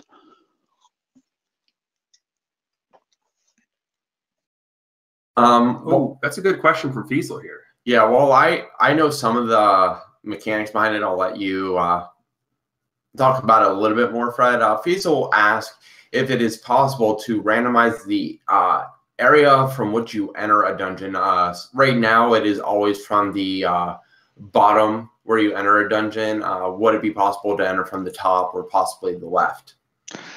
That's a good question. I mean, so to answer that question, in terms of entering a dungeon, and that might actually be a good one. I might have to keep an eye on some of that. I remember at one point considering it. The way it's coded right now, for those of you who don't know, the dungeons are basically on an 8x16 grid, like mixed together. Levels 1 through 6 are in one grid, and then 7 through 9 share another grid, with 7 and 8 sharing half of that, and then level 9 being the other half. The problem with everyone sharing a left side or right side, potentially, if you're going to go sideways out of the dungeon, would be having, dungeons would have to have an exit on an edge of the map in order to be able to properly do it. And potentially it might be doable with some extra code, but there might be some headaches involved in getting that into place. The top of the dungeon, though, would definitely be a viable thing. I mean, it's a similar idea to what you're seeing in Shapes, except, starting at the top instead of at the bottom. So that's certainly a possible option. I might actually investigate that now that we're talking about that.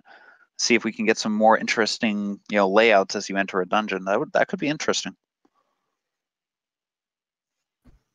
I shudder to think at what happens there. No, there wouldn't be more shutters there, Greenleaf. They'd be all open doors as you enter a dungeon, just like normal. I wasn't even trying to pun, which is rare for me. So just one thing that I want to touch on quick, because it was just asking chat.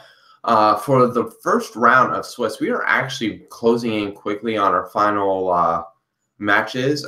We do have a match coming up here on Speed Gaming at 1 a.m. Eastern. So in about 2 hours, that will be between Zygmunt and Matrick. And then tomorrow night on Randomizer Mania, we have Zarnax42 versus Lord of the Synth, and that will be our last round 1 matchup. As stated earlier, after that match is completed, we will immediately receive our matchups for the Swiss round 2. So if you check out the challenge page, which is zelda.challenge.com/Z1R2017, you can check out the matchups, and then you will start seeing them pop up on the schedule as well. The Wizrobe that had 1 hit left getting the clock, and SleepyMario sees the red candle, just pauses, and you know that there's either some unfriendly thoughts or some unfriendly language coming out there, because having to go through all that for a red candle.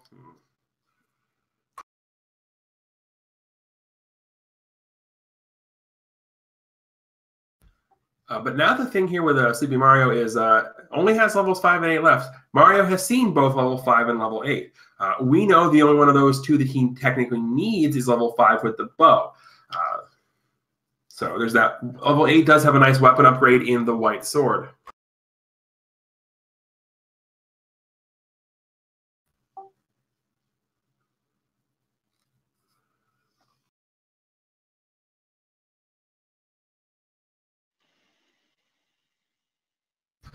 Speaking of things, as we are making our trek back over to level 5, I do just want to take this time again to give a big shout out to Feasel for all the work that he does behind the scenes for this, all on the Speed Gaming channels, because as you guys well know, there's usually 2 to 3, maybe even 4 Speed Gaming stuff channels running at one time, and Feasel does put a lot of work in behind the scenes here. So I just want to make sure we give a little shout out to our buddy Feasel for going through and putting the time and effort into making sure that you guys have the best entertainment possible right here on Speed Gaming, with all of the races that you get to see between Z1R, Link to the Past Randomizer, Final Fantasy Randomizer, Shovel Knight.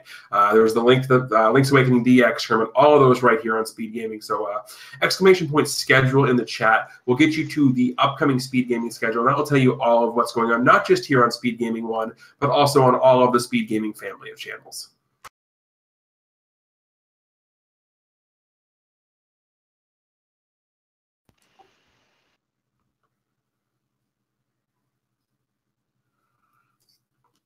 Oh, yes, this is my favorite staircase in the whole run. Fred, yes. I meant to ask you about this. The diamond staircase wrapped to the Goma room, you did it twice. Is there a particular reason, or did you just forget about it? That was good enough. I felt like doing it, and then, well, I went back in and mainly a case of I didn't feel like bombing to the right the second time to see if there was a doorway through there once I was already in there. And I said, you know what, let's just take the path back. But it's basically forgetful Fred. Forgetful Fred was so forgetful. How forgetful was he? Forgetful Fred was so forgetful that every time he tried to remember something, he drew a blank. Really? That's where we're going with this? Horrible match game puns? I approve.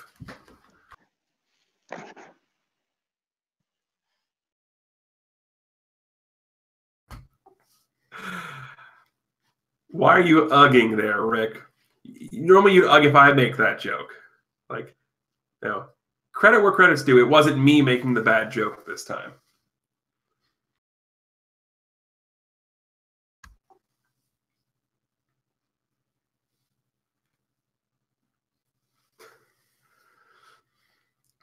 Look at the chat. Look at what you've done now. Look at what you've done. Usually it's me who does this, so I like blaming somebody else for once. We all know it's the wrong thing to do, though.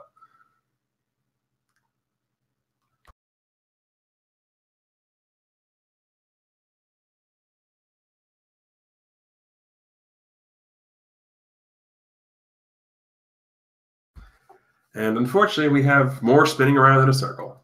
Yeah, Sleepy making progression up that side. We know that the Goma will be up in that area, followed by the bow a little bit later. He would have to be happy to see the bow there. But unfortunately, he's probably still thinking in his head that he needs to find these silvers too. So,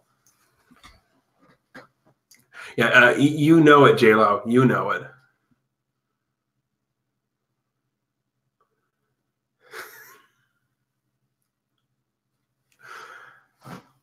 Look at what you've done. Yeah, They that's fine. degenerated into match game puns. That's fine. And it's not even my fault.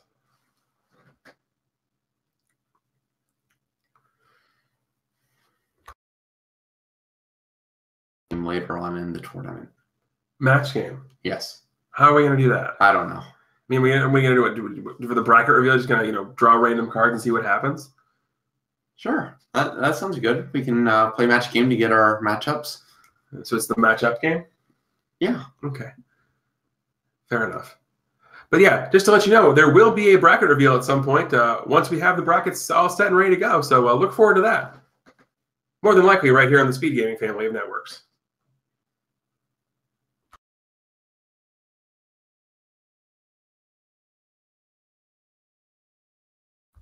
And everybody remembers another segmented dungeon. Well, we know how great segmented dungeons are. Yeah, yeah. They're glorious, they're wonderful, and this is going to lead to the compass, if I recall correctly.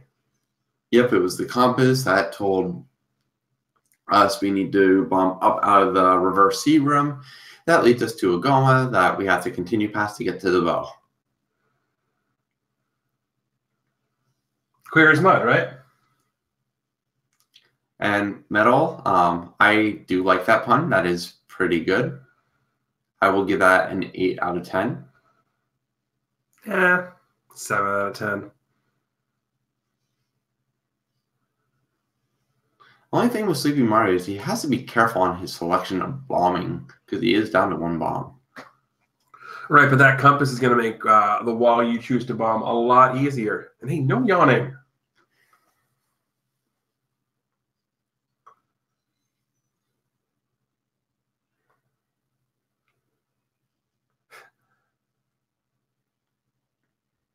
And yes, for those who are new to any TGE-related commentary, a normal part of chat in every evening is a segment we like to call the pun segment. The pun segment, the blame game, which one?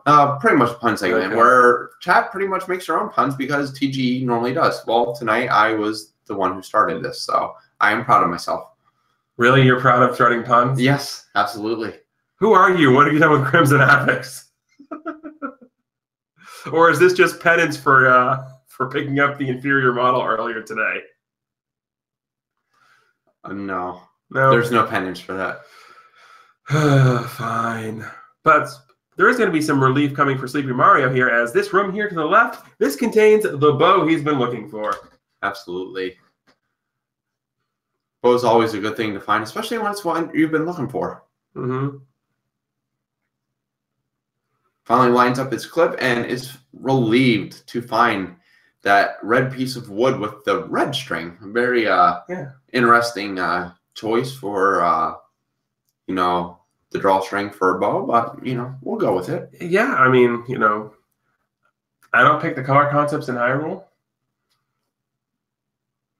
Apparently Ganon does most of the interior decorating. Yeah, it'd have to be Ganon because I don't think that anyone wanting Link to rescue Zelda would make these items so hard to find. I mean, unless you're some sick, twisted individual who enjoys Schadenfreude. Oh wait, I did roll the C, didn't I? You did.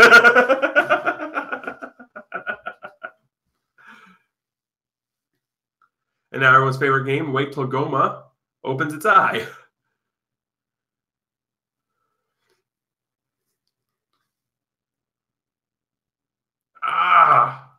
It's okay. We get 49 more shots. We're good. Goma does not have peripheral vision, so shooting it in the side of its eye absolutely does nothing to it. That is true. That is true. We do get the blue and white version of Link because you got hit as the Triforce was picked up. So that is going to be 7 of 8 Triforces, and level 8 is going to be the last one left. Now, the interesting thing is going to be here for SleepyMario is we know what we're going to find here. And you know how many times I've done that? Yeah, that is like one of the more trolly parts of Hyrule is whoever planted the trees decided, let's just build a block here and make people walk around just to go up and around. Some people want to show off their gardening skills. I wouldn't call them skills. Well, people have their own definition of skills and green thumbs. I mean, it takes a lot of talent to get that many trees to grow. Now, it does look like Sleepy was killing those gorillas hoping for a bomb drop. Unfortunately, those were the blue ones, and well, blue gorillas don't drop bombs. Yes, if we were doing things where enemies where they normally would be, blue enemies on the overworld tend to drop bombs. By that meaning blue moblins, blue octoroks. And the red enemies tend to drop them in the dungeons. Red wizrobes, red dark nuts, red gorillas. The only other exception to that is the Vyres and the Gibdos, which are the secondary item enemies in... Hey, we found Zelda's room. We did find Zelda's room. Why is there a Dig Dogger in Zelda's room? We probably actually saw the Zelda's room earlier on, and that's why Fred didn't kill the Dig Dogger, but yeah, we couldn't see anything in Fred's. No, we really couldn't. And that's just, the nature of the beast, unfortunately. There's nothing more we can do about that. But Mario attempting to do the pirouette strats here, unfortunately, going to have to kill that blue Dark Knight room. Yeah. I'm not sure about you, but Wood Sword 8 hearts, that room's a big old pile of dope. But the ladder makes that a whole lot easier. The ladder makes that exceptionally easier. Yeah, if that room didn't have... there was no ladder, that room would be like, yeah, no, bye, Felicia, I'm gone. Did I seriously say bye, Felicia? Yes, you did. Oh, wow. And you thought my puns were bad? I mean... Oh, wow. I'm turning into everything I despise. Now, interesting is SleepyMario possibly going out to look for bombs to hopefully try to bomb around this blue Dark Knight room. He wants to avoid it like TGE. What? Wow, I showered this week.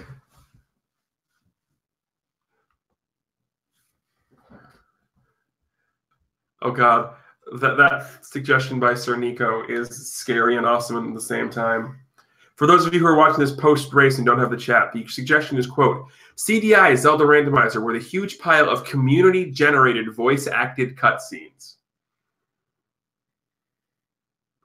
Yeah, that might be disastrous. But the thing is, it's randomized, so the cutscenes, may or may not make sense in the scene of what's going on in CDI Zelda. I mean, that would be, it'd be interesting at least, right? Possibly. But again, I do love the chicken strats here. That's what I like to call them anyway, or cheesy strats, whatever you want to call them. Just standing here and stab relentlessly and let the Dark Nuts walk into their doom. Perfectly fine, perfectly acceptable, and perfectly safe.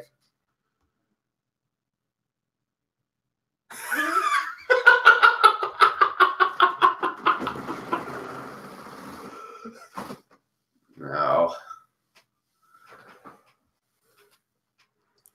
SleepyMario is still just doing a lot of stabbing off the ladder. Hoping to kill these Dark Nuts and maybe get that fairy in the process, which that fairy keeps on saying no. And so he's down to 3 of the 6 original.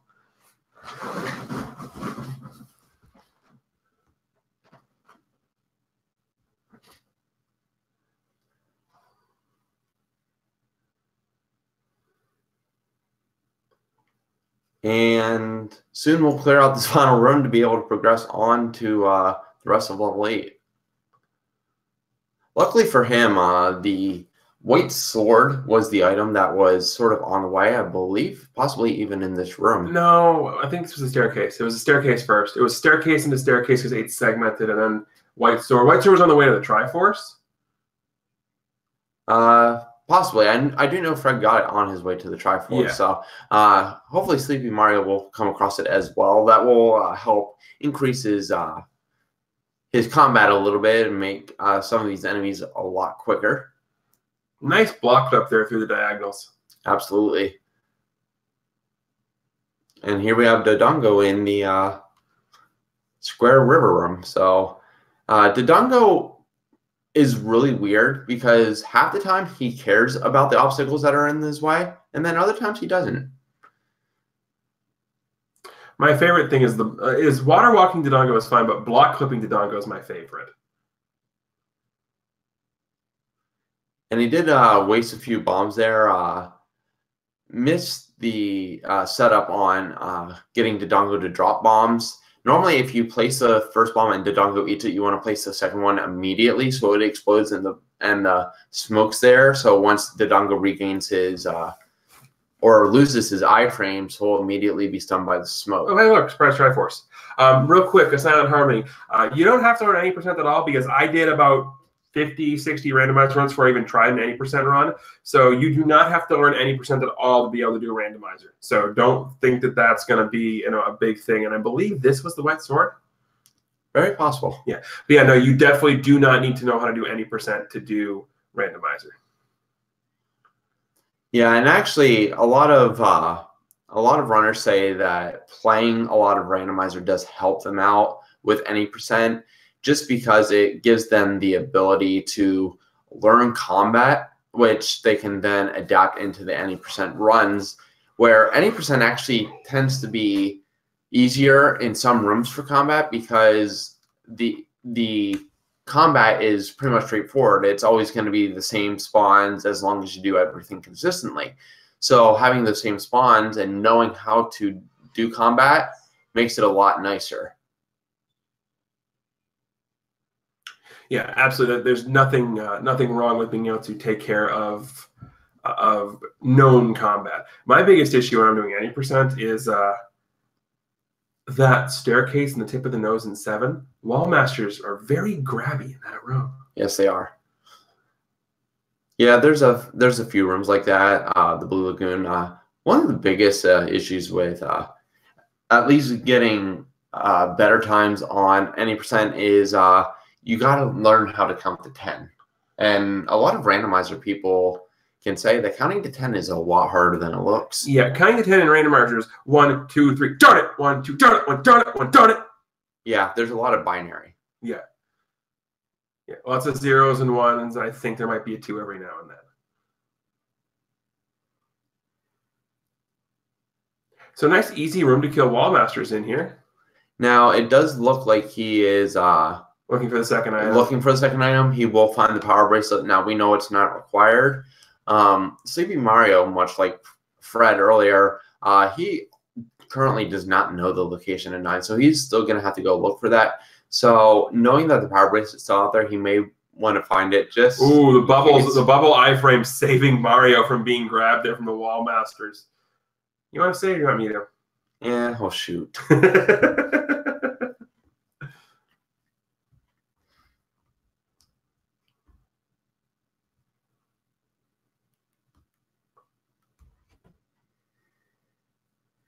Now, another thing for SleepyMario right now is he, once again, is out of bombs. So it's going to limit what his exploration can lead to as well. He may choose to look for a few more rooms, but after that, may just select to grab the Triforce and either leave or go buy bombs and come back in. Or he just actually get bombs from a room drop. Yeah, that works too. That always works.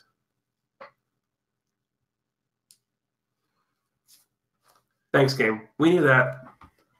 Cobalt, earlier we actually asked Fred something similar to that about like Ice Physics, and he said he was actually exploring modifying the speed of enemies. Now, you would only be able to modify them as groups because every enemy in memory is stored as a single entity and it's just duplicated over and over. So you wouldn't be able to have, like, let's say blue dark nuts with 2 different speeds.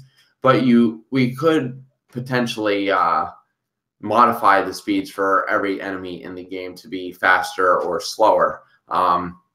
While that may seem like slower is better, there are a few enemies that would be absolutely annoying slower, like wall masters and p-hats. So that is a possibility to have it changed up a little bit as well. Yeah, but then there's also enemies that can just be a pain faster. And technically, we do have 2 different speeds of enemies right now because there are 2 different sets of Octoroks in memory. There's the fast and slow. Correct. Both blue and red do have 2 different varieties. And you can actually see that if you use one of the special randomizer functions, which actually alters enemy drops. You'll see that blue and red Octoroks, you might have... This room. Yeah. No recorder. Yeah, he has not found the recorder, which we know is actually right near start. Right next to level 2? Yep, and it is the white sword item, which he would be able to get, but he has no way of completing this room, so he is going to have to up A. You know what the worst part about up Aing there is? Let's go back to the 8 Dark Knight room. Yes. And it looks like... Well, I'm trying to figure out... He's probably trying to determine where to go, but he does have to re-clear that 8 Dark Knight room to make it back to the Triforce even, so... definitely not something he wants to do, but at least he does have the white sword this time, which will make this at least twice as fast. Depending on how they want to cooperate movement. Yes, that's true. We'll peek in here once again. Cannot bomb out of this room. Zelda's room is a one-way in, one-way out. No drops. So whenever you see that room, you know that you don't need to do anything other than possibly clear out the enemies to get out. Yeah, as you can see, 4 hits from the white sword as opposed to the 8 we're having to do with the wooden sword makes killing these things significantly easier. So now that we have the white sword and all that, I am going to ask, because I usually try to ask this about everybody I work with doing commentary. So I didn't get a chance to ask you, or I'm going to ask you now. If you were to pick any item in the game to be underneath the armrest to get really quickly, which one would you pick? If it's an item that I'm going to get immediately from an armrest, because sometimes my routing I won't get an armrest item until late. Number 1 on my list would either be the white sword or the wand, because it is very great combat early on. I prefer the white sword because then if I find the wood sword quickly after, I know it's a free candle that I don't have to compromise a heart container for at one of the gift shops. Ladder also is not a bad find because I know that takes a lot of possible blocks out early on. Yeah, see, I'm in the same boat as you when it comes to white sword or wand, but ladder is not the third one on my list. I would much rather have, I mean, this is definitely, you know, confirmation bias speaking a little bit from my last seed, but I'm one of those people who, if I'm going to find an item super early and it's not going to be a weapon, give me the any key. Just give me the any key and get that out of my head, because honestly, that means a good portion of rooms in dungeons you don't have to clear out anymore, and that surprisingly makes for a much faster seed if you don't have to clear out 60-70% of the rooms in dungeons. Correct. And Dark, no, you did not miss a Triforce. Not quite sure where he's heading. It looks like he may be heading down to the Any Road. Which he can't get to because he doesn't have the power bracelet. Oh, he's actually checking right now. Oh, yes, that's right. He actually never went to find the Any Road down at that power bracelet spot. But he's actually just checking the coast right now to try to find level 9, apparently.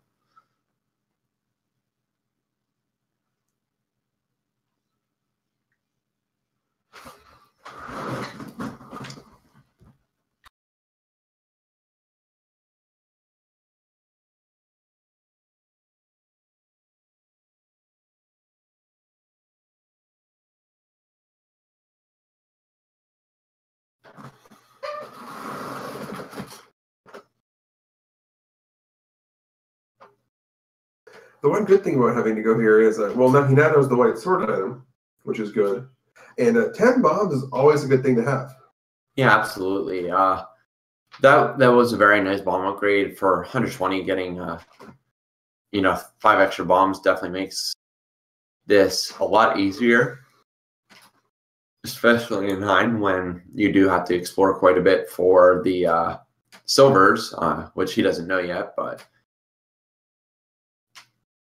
now right here, he would be able to, if he did find the Any Road earlier, those boulders act just like blocks in dungeons to where you can actually clip into them to get into the center. And if he would have taken the Any Road earlier and found it there, he would have had the stairs there available. He wouldn't have had to push to reopen the Any Roads. But unfortunately, he does have to find a different method.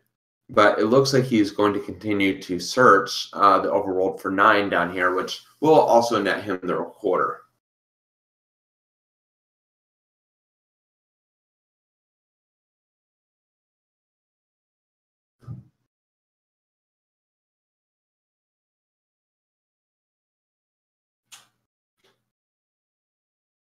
does find the recorder, and we'll probably pick that up. Yes, he does. So I mean, it is easy travel back and forth for everything. Yes, absolutely.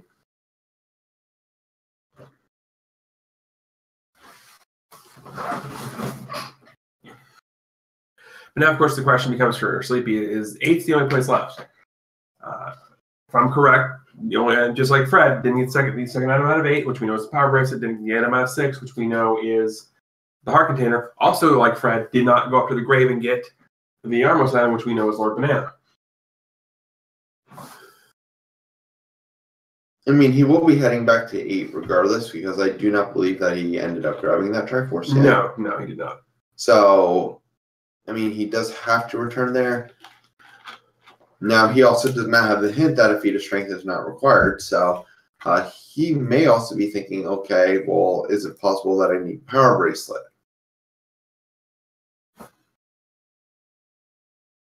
Yeah, and I know that this is definitely, like, I've been in this situation before where you're trying to rack your brain, you're going through and you're like, what am I missing? What am I missing? What am I missing? What am I missing? And especially if you're new to playing the randomizer and haven't played it for a lot of it, then it gets to the point where you start to almost forget what you've already seen. And it can sort of start you into that downward spiral where you start to overthink your own notes. Correct. And it gets you to that point where, you're going through and you're looking at your notes and you are 100% certain that you missed mark something, and you start to second guess everything you've done. And when it gets to that point, that's what you have to start worrying about, especially as these seeds get on to like the 2 hour mark. Did I mark something incorrectly?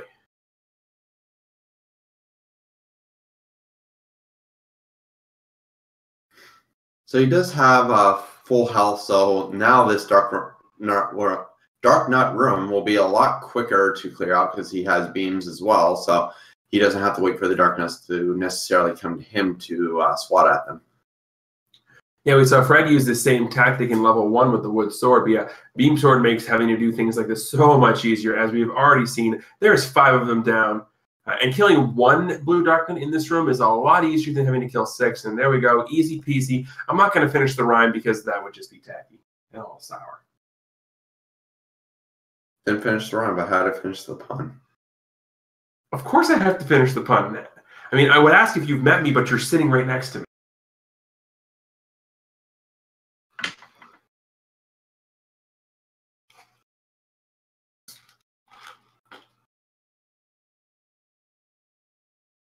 Finally is able to get past those Dark Nuts. Now, we saw him cooked by these Dark Nuts before, so we know he can do that. And there we go. Beautiful. And now will be interesting to see if he does decide to just pick up the Triforce now, or if he does once again dig into level 8. I mean, at this point, he has to be on the mindset of pick up the Triforce. I mean, that's what I think. But then it's hard to put yourself in the mindset of a newer player, like you were saying earlier, because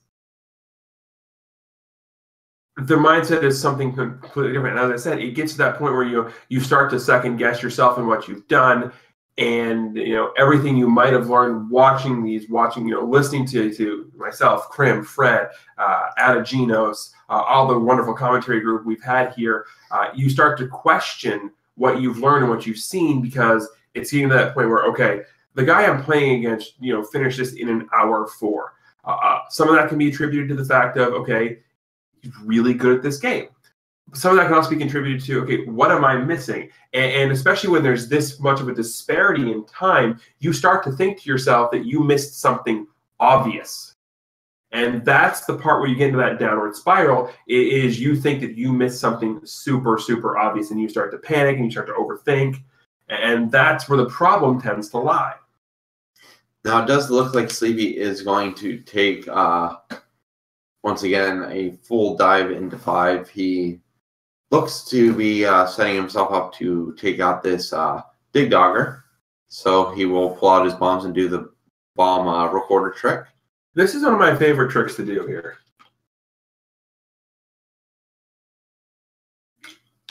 And with the bomb, he only needs 2 hits from the white sword, which he gets, and is not granted anything from the Dig Dogger Hill. Except the satisfaction of killing a Dig Dogger. I mean, don't get me wrong, the satisfaction of killing a Dig Dogger is worth it. And not going to lie, we know what this shape looks like, but that map kind of reminds you of Vanilla Level 7, doesn't it? Yeah, currently where it is, it does look a lot like Vanilla Level 7.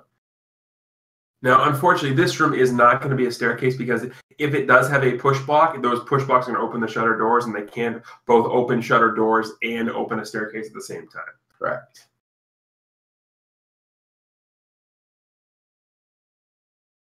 I can, however, have a room drop.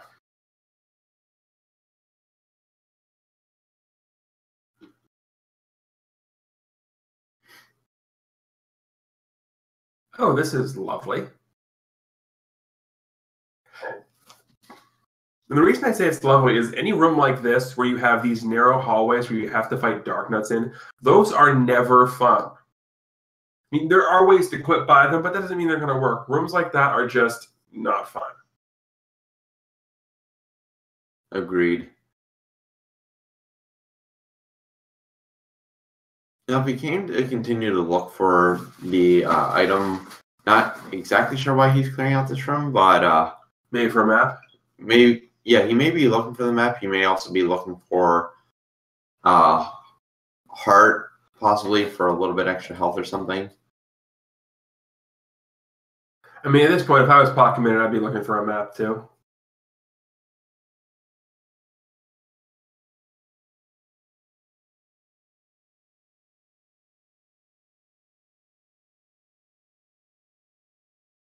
Instead, all he finds is a key, and we'll have to backtrack to hopefully find another way. Yeah, if you remember the map, at the very top of the map, there was that one room going to the left at the top that you could have gone through. So that's probably the way. See right there? Yeah, at the top of this E column. That's probably the way to go.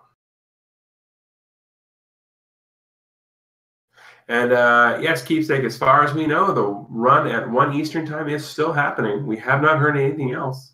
Yeah, I would believe so. We already do have commentary set up. It will be right here on this very channel, Speed Gaming. So definitely come back for that.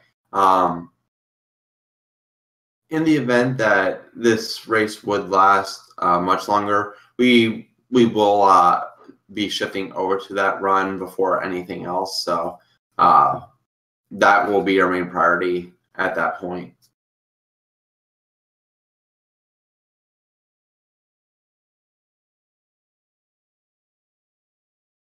Yeah, and I believe we got Raiko and Sharky on the call for that one. Pretty sure it's Raiko and Sharky. But yeah, definitely want to tune in here. That's Zugman and Matrick, if my memory recalls correctly. Yes, it is. Yeah, definitely tune in here. That's going to be right here at twitch.tv/speedgaming in about an hour and 20 minutes time. And does Mario finally grab the Triforce? Yeah, there we go. Finally grabs the Triforce. Figuring at this point, probably anyway, that, you know, if whatever the obvious thing that I missed, it's probably not obviously in here. Right. And now he should restart his overworld exploration for level 9. So we'll see how long it takes him to get up to Death Mountain to find that. Yeah, unfortunately for level 9, it's in quite possibly the worst spot to get to in the entire game. I would agree. B1. Definitely not a fun spot to go to.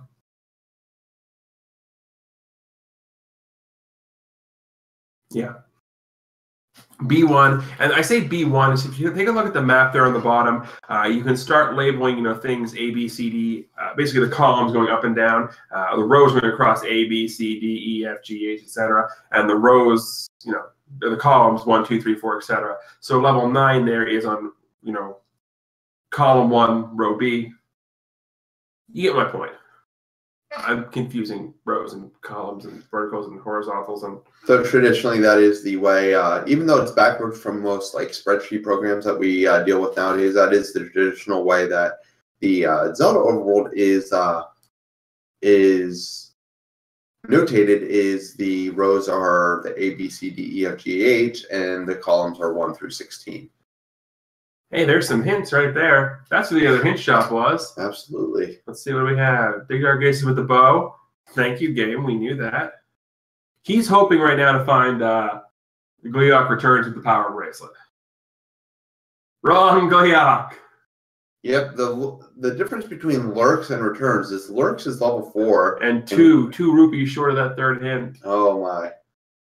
But yeah, basically with all the hints, you have Aquamentus awaits, Dodongo dwells, Manhandla threatens, Gleeok lurks, Digdogger gazes, Goma creeps, Garia grumbles for level 7, Gleeok returns for level 8, and an entrance to death is going to be referencing level 9.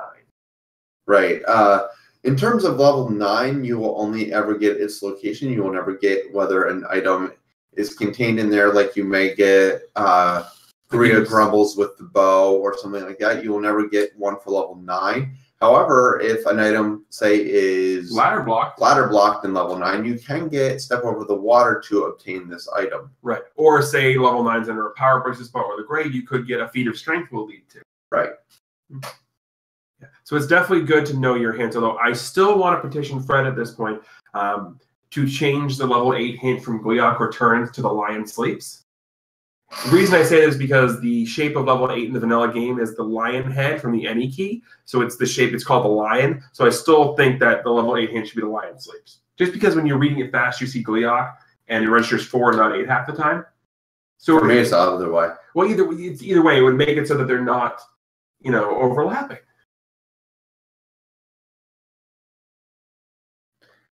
Now, just from SleepyMario's exploration right now, I'm assuming that he's either figuring that he forgot somewhere on the overworld or is just a little confused to what he still has to explore, because he is entering dungeons or caves that he has entered before. So it's kind of interesting to see his route. Yeah, again, it's back to what we were talking about where you start to second guess what you marked down.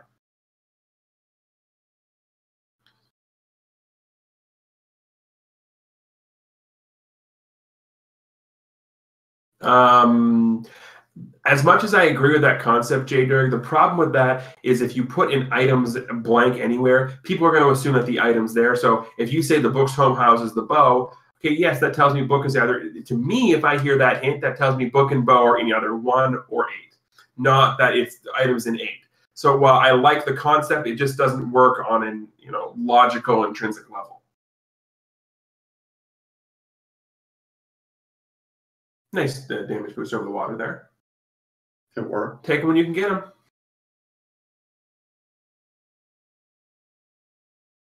Now he finally is over in Death Mountain. Right now, currently the wrong area. He wants to actually progress further left. But at least being here to check out this is a step in the right direction. We have to go left. It is a step in the correct direction. What you guys don't see is the gigantic eye roll I just got that was coupled with a sign that said, "I'm going to kill you later."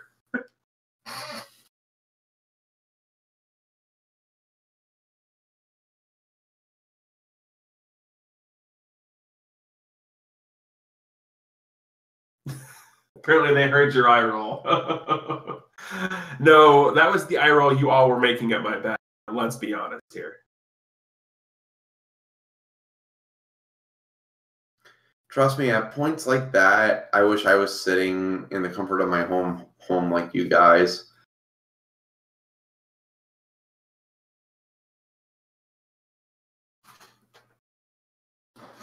We're not on camera. Yeah, we're not. Now. Yeah. Wait, did you make a Tootsie Pop reference? I didn't say the world may never know. That's what I thought you said was the world may never know. No. Darn it, now I want Tootsie Pops. No place that's on me open right now is going to have Tootsie Pops. That's what you get for living in Maine. I'm sorry that we have blue laws.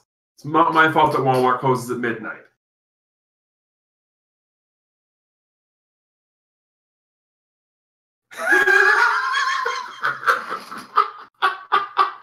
Yes, J. Dirk, I would never have come here if that was not the case.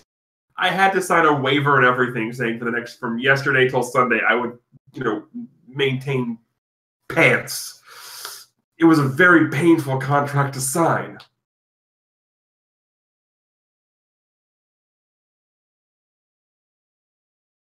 I am very well aware it is TGE. Yes, leg prisons, exactly, C-Note.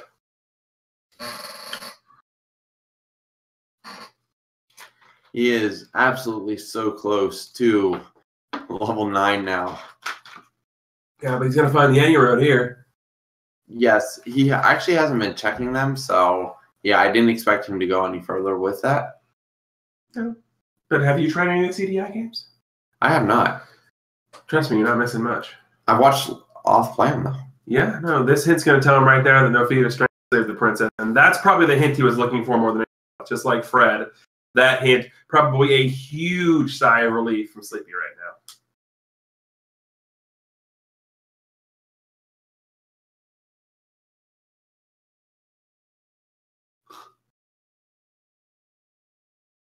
Trying to figure out what Mario is doing right now. Maybe just going through the map and trying to figure out what places haven't I bombed yet. Yes.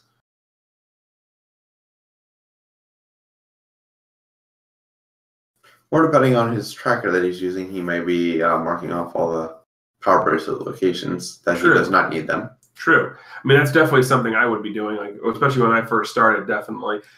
2 options left. Which hint do you buy? What about that one? Oh, boo. We knew that one. I want to see the third one. No, don't you? I'm saying don't because I see the menu. I'm like, don't. No, you're right. Don't hit the up A button. Okay, good. Yep, we still have 3 spots to check up here. He heads left, we'll only have 2.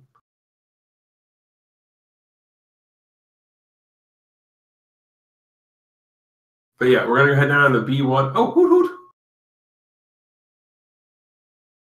Well, there's your Tootsie Pop Owl. I know, right? The game knows.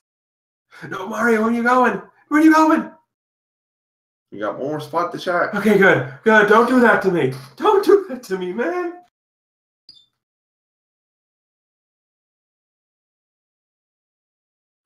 There we go.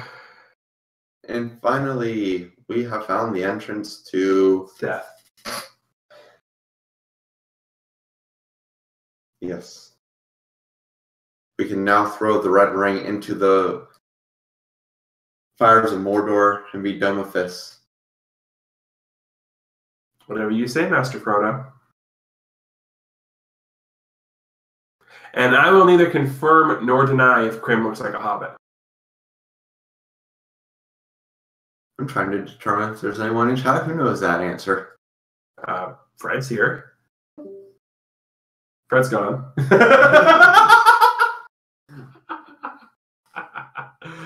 Oh.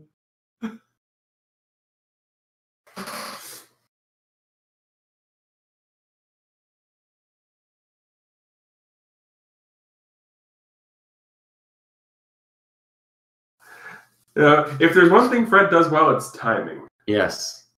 I don't think that was intentional, but it was worth it. Yeah, and Mario falling into the what I like to refer to as the new player trap.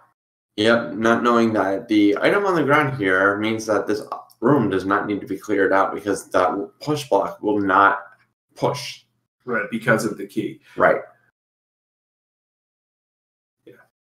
So that's just one of the unfortunate side effects of, again, as you mentioned, being a new player. And it's just an unfortunate side effect of playing the game. It's called Patra.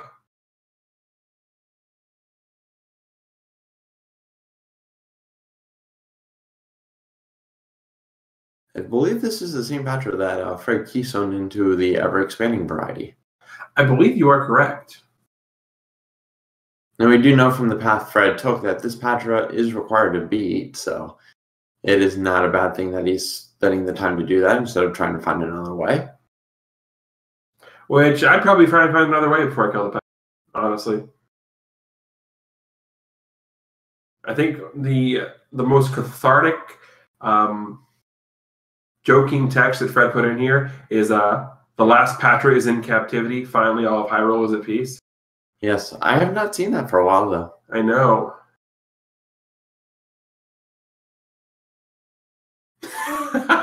You know, that's a really good way of putting it. That's a really phenomenal way of putting it. So as if Patras in here weren't enough, we do have Lamolas as well. Much like the normal level 9. Yeah.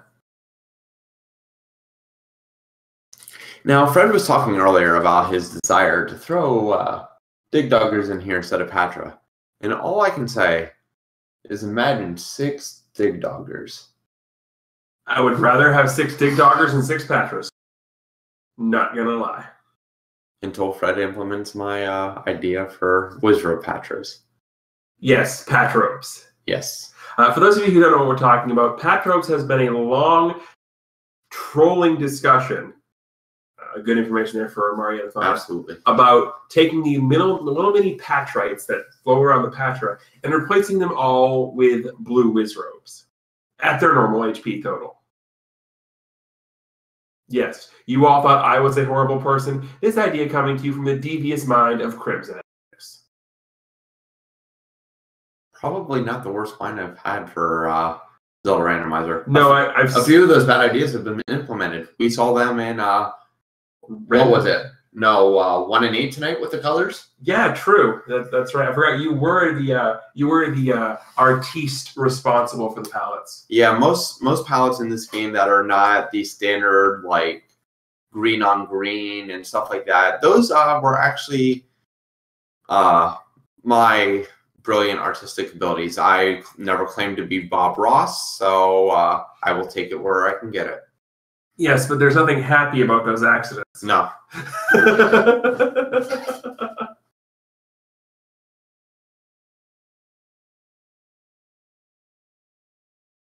Yes, the Wizrobes would still shoot. The only difference is they'd be orbiting around a Patra. Now just take a minute to wrap that around your head. And then imagine you run into that in level 1 with Wood Sword and 3 hearts. We'll be back in 5 minutes when you're done screaming. Fire does the same damage as the regular wood sword. They do on a basic scale 1 damage.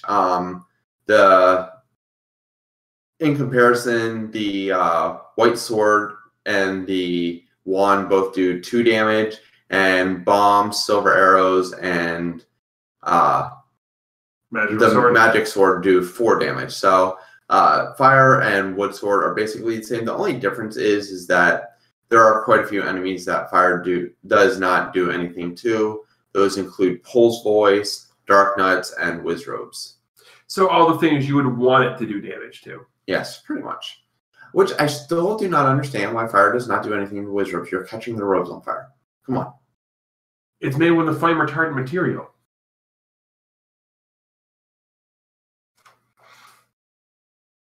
So they can't put, bomb-resistant material on it, too?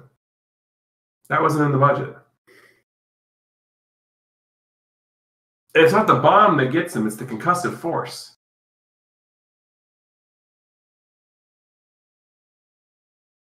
So if I remember correctly, SleepyMario is at least in the correct area of the dungeon, and he actually gets the perfect hint that he is in the correct dungeon for silvers, and he is actually in the right part of the dungeon for silvers, in the northwest. Right. Now, as Fred mentioned earlier in his interview, the 8x16 grid 9 takes up one of the 8x8s by itself.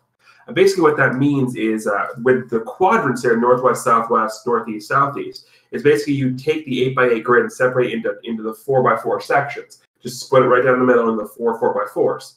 And so the northwest is going to be the top 4 squares of the L, E, V, and E columns. That's going to be your northwest section. So if they were in any of those in the top 4 squares, and that's going to be where that's referencing.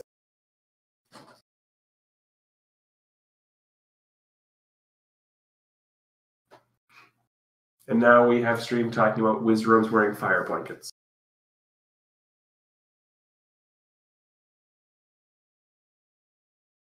Oh, I thought we had the last hint there. Nope.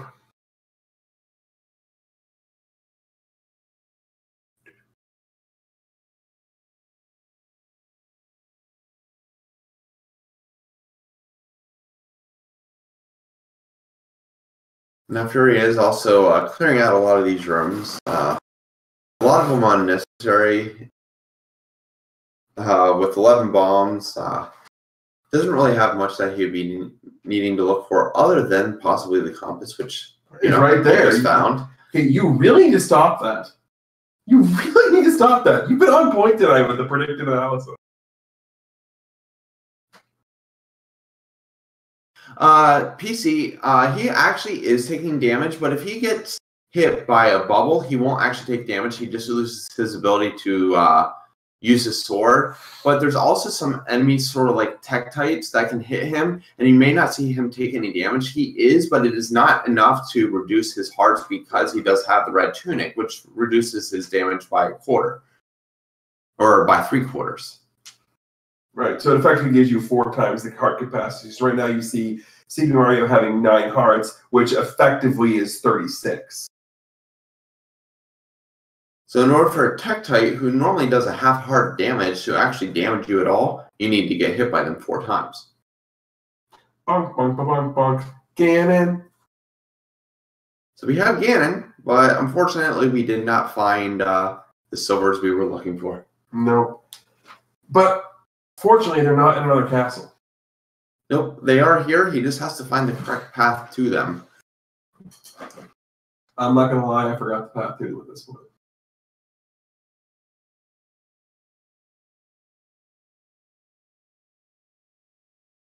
Do you remember the path to him? No, you have to go to the northwest. Or northeast. No, northwest. It's in the same quadrant as Ganon. Yeah. Everything's in the same quadrant. Zelda, Ganon, and Silvers are all in the northwest quadrant.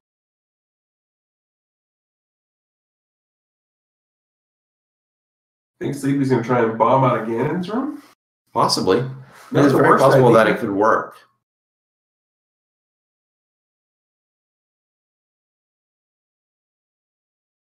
Up does not work. I don't think any of them are going to work. Down will not work. Left might work, but I'm pretty sure Fred tried that and left's not going to work. Left does work. Okay. Wasn't this the Silvers? Possibly. It might have been. I remember Fred clipping into it. Oh, too high. Now, for those of you at home who are looking at these block clippings, the big thing to remember is you see a lot of our runners doing them really. The block clip is not something that you have to do super quickly. It has buffer periods. So if you think you get yourself set up, you get yourself turned, don't feel like you have to sit there and do it immensely fast. You have time to spare. So again, just remember that if you're learning how to block clip. Yeah, there is actually no time limit to a block clip. The only thing that you have to do is do the 1 frame tap. Now, if you swing your sword with your 1 frame tap, you actually get a or if you swing your sword, you actually get a little bit of buffer. You can actually make that 1 frame tap at any point during your sword swing, and then you just have to make sure you have the right pixel lined up. Now, it does look like the top half of the northwest is separated from the bottom half, so he will have to possibly return back to one of the previous rooms there in the middle and make his way left. I believe that is the path that Fred took. I think you're right now that I think about it. How many times have I said you've been right tonight? Enough. Anyway, nice job sneaking me having to say that into the contract. That was good. That was good. This just goes to show you, everybody, think before you read. And hey, look, more in the west right there. Yeah, I believe this is exactly where he wants to be. He wants to go back north. He's in the southwest now. Yeah, I think he wanted to go left there. I think you're right. But he will take some bombs here. Hopefully he realizes that he is a little too far south. Yeah, possible enough looking at it. No.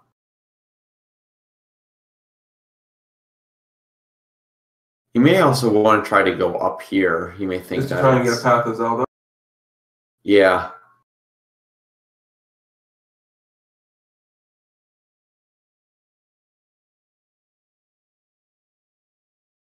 Now, arrows against the light spikes, I do, pardon the pun, like that. Just because, keeping them as far away from you as possible is good because, the inside of a slimy, disgusting light spike is no place I want to be.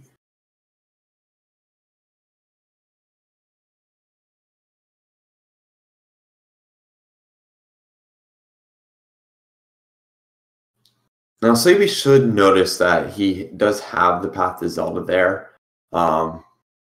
He really just needs to look for more area to explore for the silvers, Right. which making this left right here. Is definitely the correct call. Indeed. And it might have actually been this room. Yeah, I remember. Yes. Yeah, 'cause Yeah.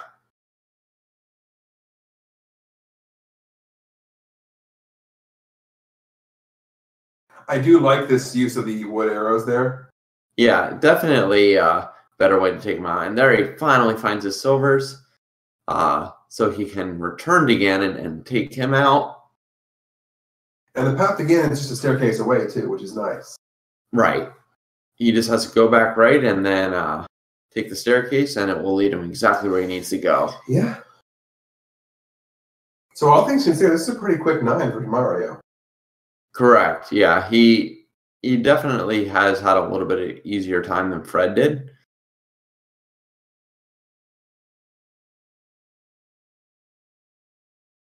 Now he just has to get in there. He's trying to avoid as much damage as possible, which is understandable. I mean, you do still have a battle with Ganon coming up, and he can be rather rude.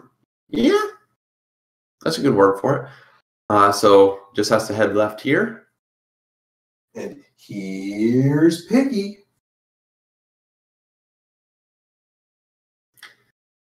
Now, although Ganon seems to... Oops. I've done that before. Although Ganon seems to just randomly go different places, he does follow a set pattern. He will always go 4 blocks vertical and 4 blocks horizontal towards the position of Link. So, in theory, you can get him in sort of a set pattern to where you should know where he is. And then he'll spawn in one of 2 locations, either on the left or the right. And if he keeps on spawning in the same location, you can get him into what we refer to as a stun lock, which allows you to kill him before he can move on you or fire any fireballs at you. Or you can And just there we go. Stab the ever-loving crap out of the air and hope to sword. But the other thing about that 4x4 movement is if you take a look at how it works, it's actually a figure 8. Yeah. It tends to be, if you stand in the same place, it will tend to end up in a figure 8 just because of how that pattern is. But if you move correctly, you can actually have Ganon just make a beeline across the bottom or stay along the top or make just one circle on one side of the room if you keep on walking around the correct way. And there's actually a file that allows you to see the patterns that he takes. Oh yeah, is that the one with the hitbox? Yes. Yeah, now at this point, just a matter of SleepyMario making his way back over to Zelda. Absolutely. And rescuing said princess. However, that room is probably not going to be the one to do it. Well, he can actually head back over in that direction from here. He just has to take a few rooms. He'll head down a few, or maybe he'll just go back. But if he would have headed down and headed left, he would have been able to make it.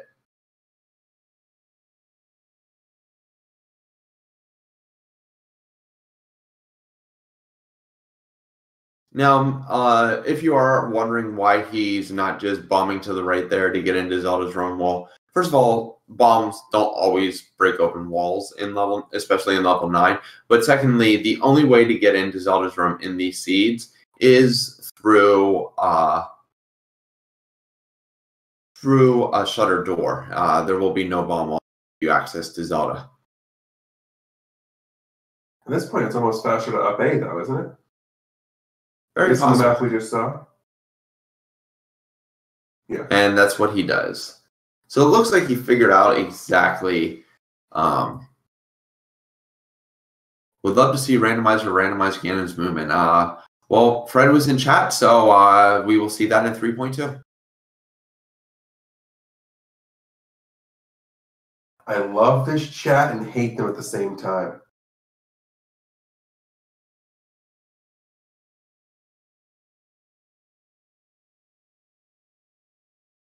Yes, we need to head left here, and then we'll head up, and we should be able to get to Zelda relatively soon. Head west, yeah. That's right, we had to kill the Patra. Well, Serial, the thing is with TGE, his love and his hate actually mean the same exact thing. So we all are good with that. We know he loves us. I do. I also, am a huge fan of Schadenfreude and all that. So it's more me just playing a persona. And we do have the door open. He does not need to kill those They were all jumping Titans, but he does finally get to Zelda, and he finishes with an official SRL time of 2 hours, 30 minutes, 55 seconds. Congratulations to SleepyMario for sticking it out and finishing the seed. Very easy to just want to forfeit and give in. But the only way to get better is to continue playing, and that's exactly what he did. So good game to him. Absolutely, 100% there. And especially the way that seed ended up with not knowing what the power breaks and having the item sort of troll a little bit. Definitely an interesting seed to have to finish up, and definitely one that could be considered super trolling.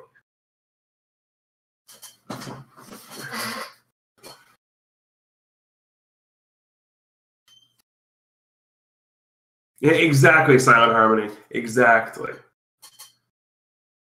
But yeah, Psychon GU in chat is absolutely correct. In approximately 54 minutes from right now, that is going to be 1 a.m. Eastern Standard Time. We're going to have another Zelda 1 randomizer race right here on twitch.tv/speedgaming. And that is going to be Ziegman versus Matrick. We're going to have Ryko, Ryder, and Sharky on the call for you. And again, that's going to be here in about an hour. So if you haven't already done so, make sure that you give both of our runners a follow. As you can see, I have just posted their Twitch links in the chat. So go ahead, make sure you give both of our runners a follow. And with that, everybody, I want to make sure that on behalf of our entire I want to give them all some thanks. And that's going to start with both of our runners. That's going to be Fred. That's going to be SleepyMario. On behalf of our our tracker behind the scenes, that's Dark Phallus 1983. And of course, my broadcast partner, Crimson Avix, who has spent the last 2.5 hours having to deal with me sitting directly next to him. So we really need to show some love to Crim. And of course, as always, our man Feasel behind the scenes. None of this is possible without the love, the effort, the time that Feasel has put into creating the Speed Gaming family of networks here. So again, huge props to Feasel as well. But with that, everybody, I am the Greenleaf Effect, and I want to thank all of you for watching. And of course, everybody, remember to keep hailing. Good night, everyone.